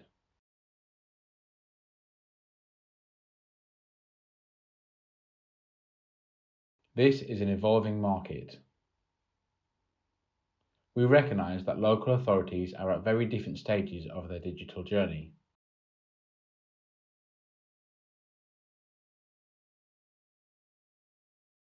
And that this improvement plan contains significant long-term reforms to the SEND system, which digital EHCP systems will need to accommodate. We have spoken to local authority SEND teams and recognise the need for local collaboration and leadership to drive these improvements forward.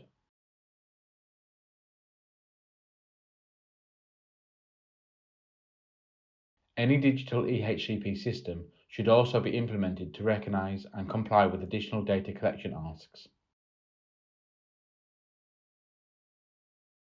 such as the SEND2 annual survey. Therefore, in parallel to local digitisation, the Department for Education will work to develop digital requirements for local authorities to adapt to over time.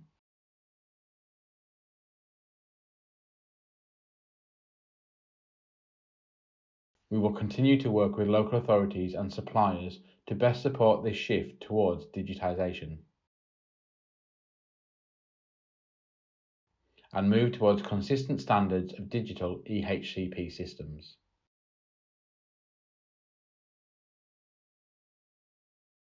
We will work to develop and deliver digital requirements for EHCP processes in phases.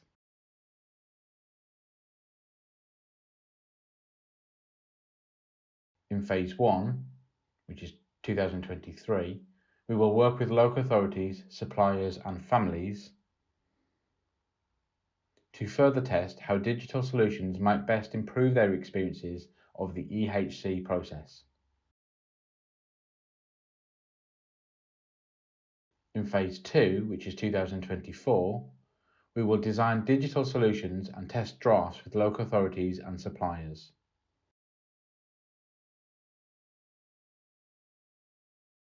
In Phase 3, which is 2025, we will begin rollout of requirements across local authorities. This will depend on the digital solutions tested and agreed upon.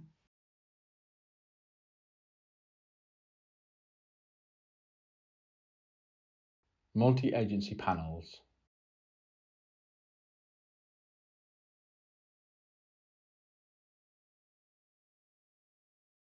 Respondents agreed that having a wider group of relevant professionals and partners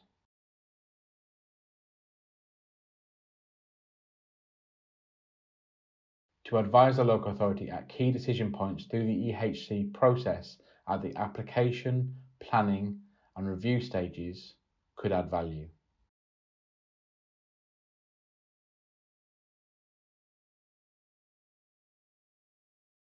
However, they felt that government needed to be precise about the scope, status and membership of these panels for them to be effective.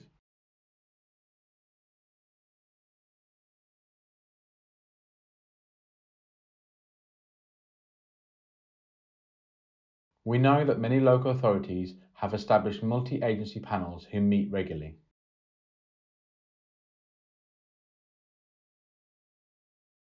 We recognise that there are other panels, such as multi-agency safeguarding hubs, local inclusion group members, or advisory panels of expert practitioners,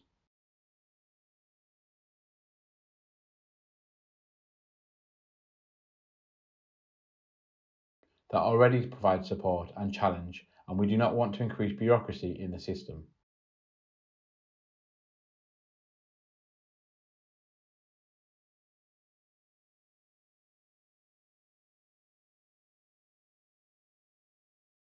However, the main source of independent scrutiny of local authority decisions,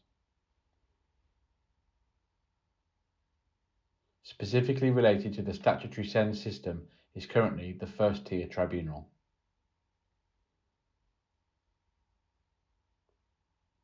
We think enabling a more holistic conversation between local partners about a child or young person's needs and plan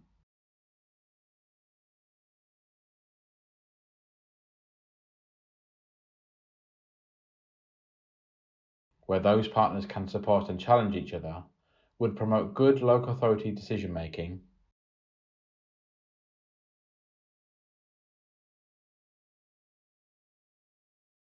and facilitate timely help and access to services for children and young people with SEND.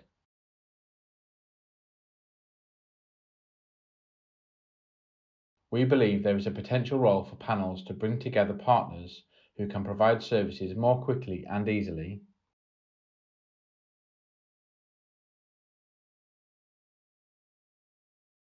drawing on the expected provision outlined in the National Standards for Educational Support, and linking up with Health Commission services and family help, including short breaks.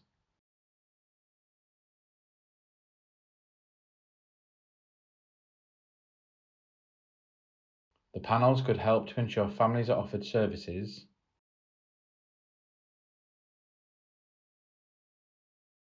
going beyond signposting and helping families to navigate the system across education, health, including mental health, and care.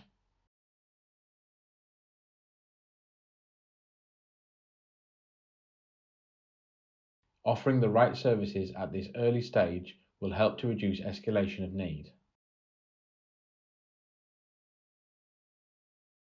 and reassure parents that their child is being effectively supported to thrive through ordinarily available services.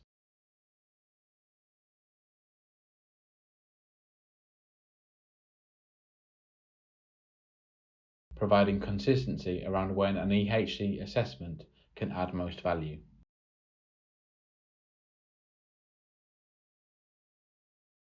Where a child does require more intensive and coordinated support,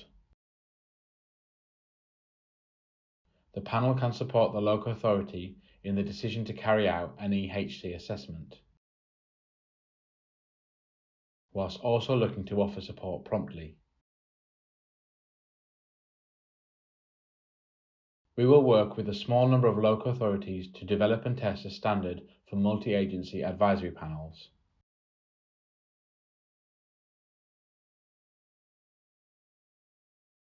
To assess the most effective size, membership and remit of a group,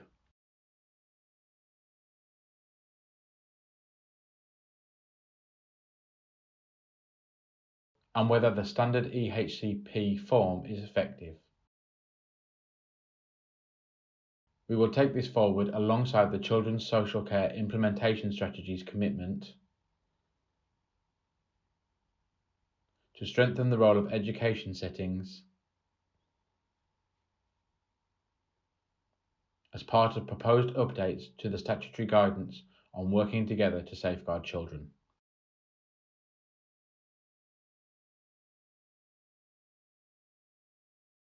Tailored lists.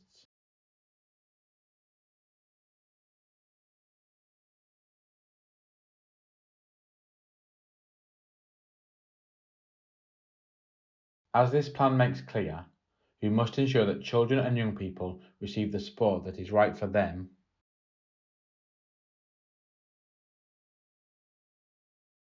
and that decisions about placements are backed by evidence of what will set them up for success.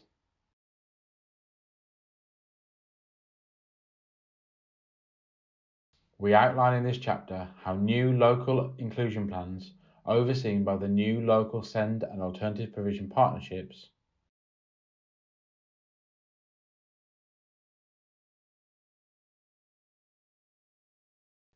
will set out how the needs of children and young people in the area will be met in line with the new national standards.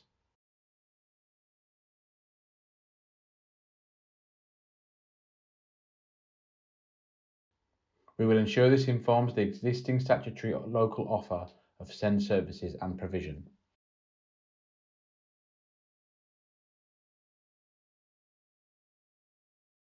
As well as clarifying the graduated SEND support offer so parents can clearly see what they can expect in their area.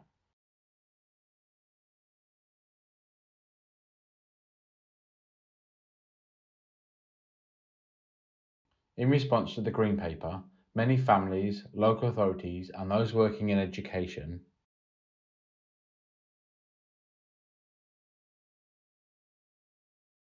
agreed that greater clarity is needed around what support and placements are available,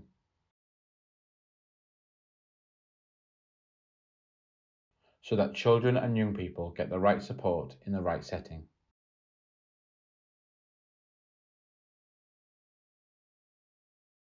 We have heard agreement that a tailored list of settings would provide parents and carers with clearer information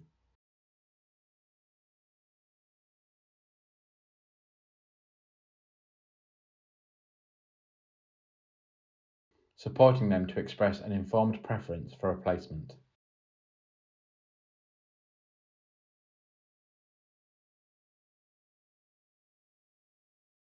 We want to improve families' experiences by helping them to understand and assess the available options.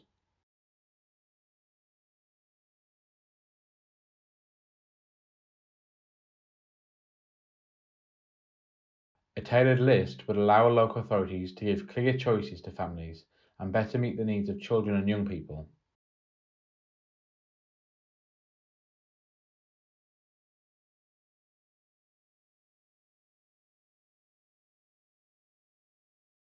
While supporting them to manage placements in a way that ensures financial sustainability for the future.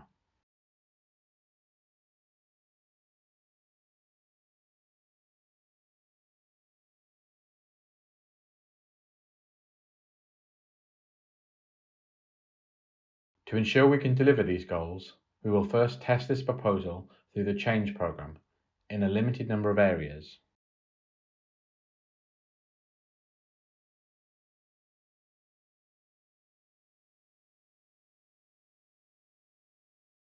To gain feedback on the best way to support families. In the areas we test this proposal, there will be no change to the existing statutory framework.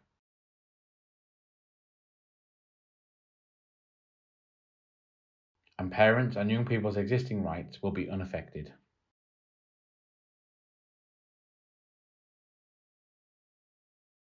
We have also heard some of the significant concerns, particularly from groups representing parents, carers, and children and young people, about the introduction of the tailored list. Many were concerned that this would reduce choice, and that meeting the needs of the child or young person would not be the central consideration in drawing up the list.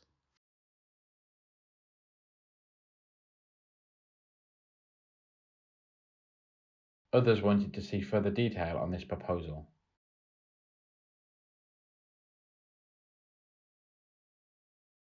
We will continue to listen to children, young people, their families, and SEND sector professionals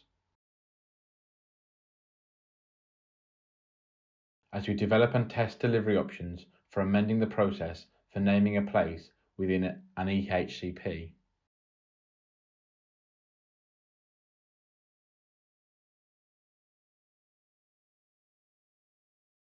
By providing parents and carers with a tailored list of settings.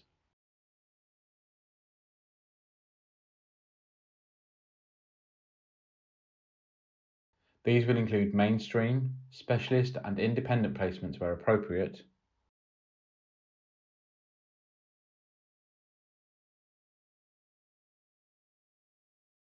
informed by local inclusion plans that will be produced through engagement with children, young people and their families.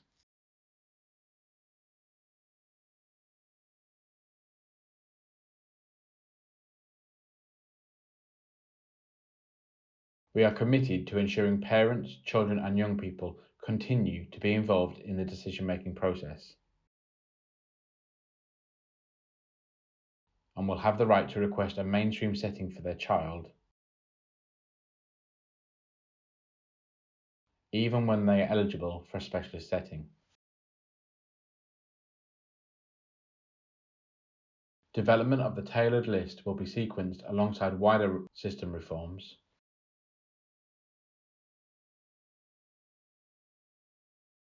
particularly the introduction of national standards, improved accountability and better local planning.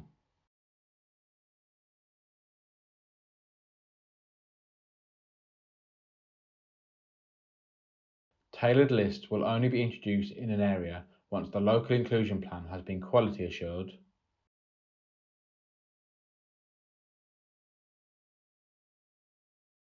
and signed off by the Department for Education's Regions Group as being in accordance with the national standards.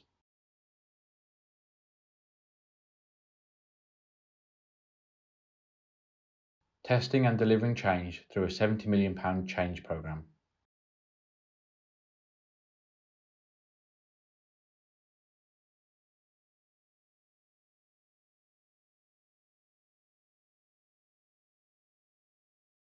We have heard frequently that the primary reason why the high aspirations of the 2014 reforms have not yet been achieved is because insufficient attention was paid to implementation. That is why we committed in the Green Paper to support delivery of these reforms through a £70 million SEND and alternative provision change programme.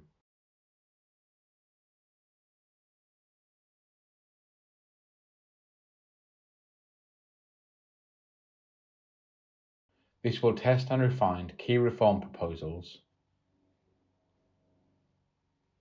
and support local SEND and alternative provision systems across the country to manage local improvement.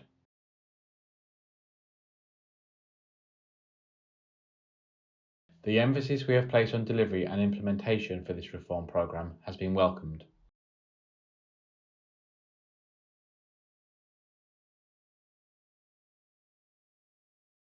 We have heard that lessons must be learned from the past to prevent unintended consequences.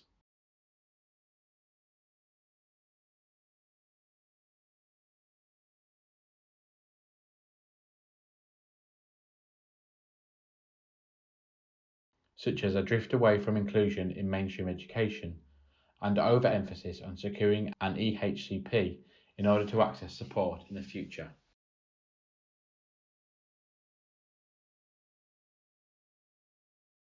Some consultation feedback focused on the need to develop a programme that delivers effective support for children, young people and families.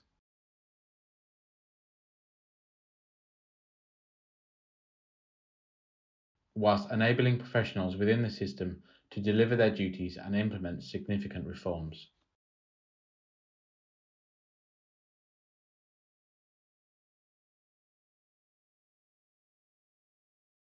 Many respondents wanted to see further information about the proposed pace and timing of reforms.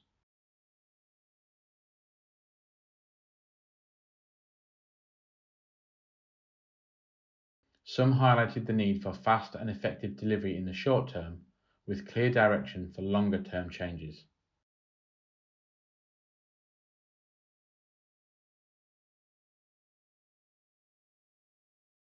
We are clear that we need to support local SEND systems across the country to manage current pressures and local improvements.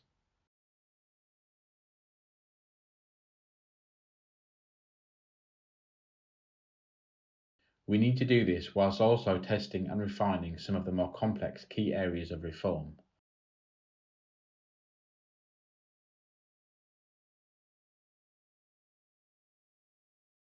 So we can be confident that they will deliver on our ambitions without introducing unintended consequences.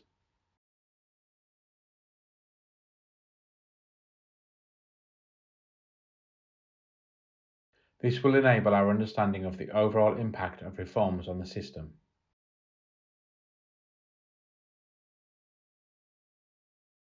The £70 million change programme will serve as the delivery vehicle for this work by creating up to 9 regional expert partnerships.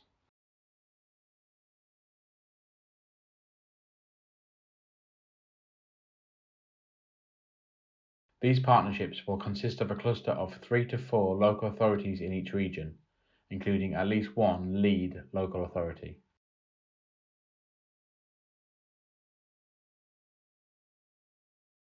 These will help test and refine the key reforms over the next 2 years,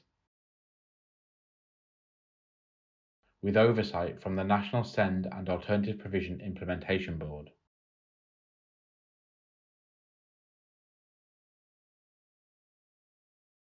The programme will 1. Test, deliver and iterate the key reforms to achieve our ambitions for children and young people with SEND.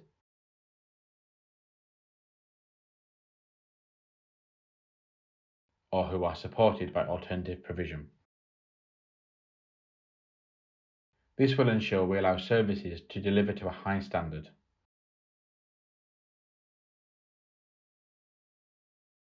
It will also ensure that we deliver the systemic improvements needed to improve outcomes and can intervene to secure improvement where needed.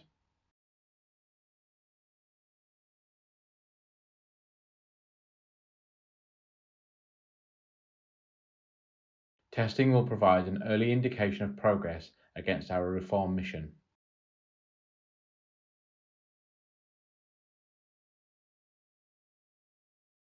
It will build the required evidence base to determine the advantages and understand the potential disadvantages of the reforms in the SEND and alternative provision system.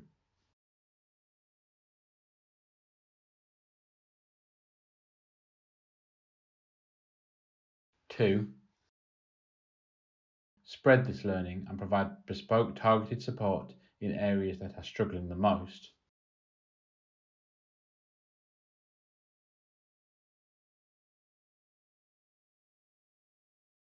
By creating and deploying an expert task force to support change in each region.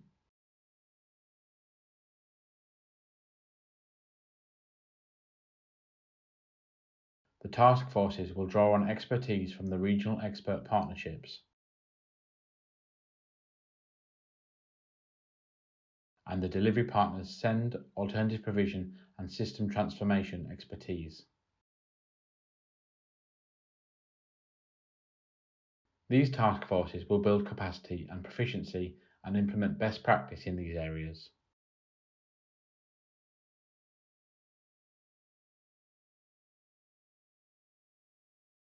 Complementing any improvement support already being received. They will do this by supporting local areas to harness, innovate, scale and support the spread of effective practice on the ground.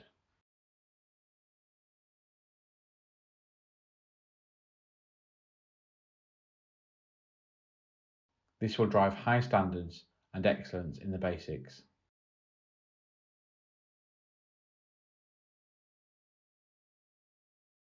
Help to stabilise the system and prepare the sector for delivery of the SEND and alternative provision reforms.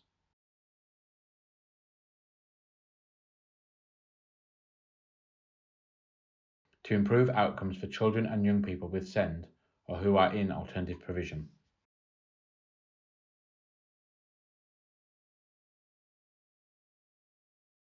The proposed model builds on consultation feedback that we need to focus on improving mainstream settings.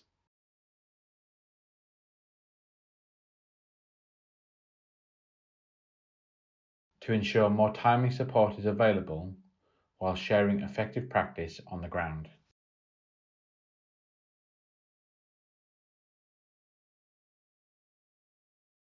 The model creates a consortium of expertise in each region, with a clear rationale for identifying those providing support, those being supported, and the focus of that support.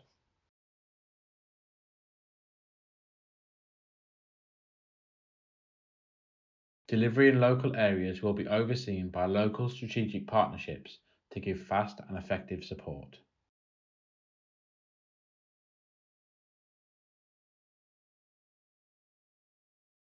Data on outcomes and experiences of the SEND system highlights some disparities in relation to certain characteristics such as place, gender, and race.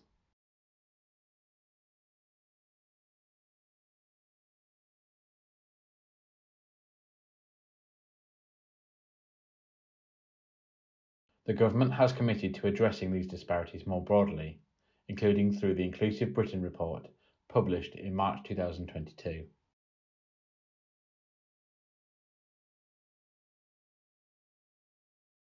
In testing and delivering proposals for the SEND and alternative provision system,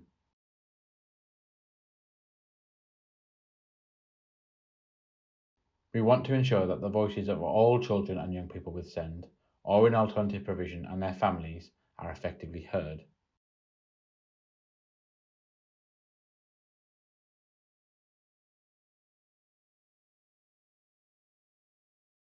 And no group is disadvantaged in securing timely access to the right provision, irrespective of place, disadvantage, race, or gender.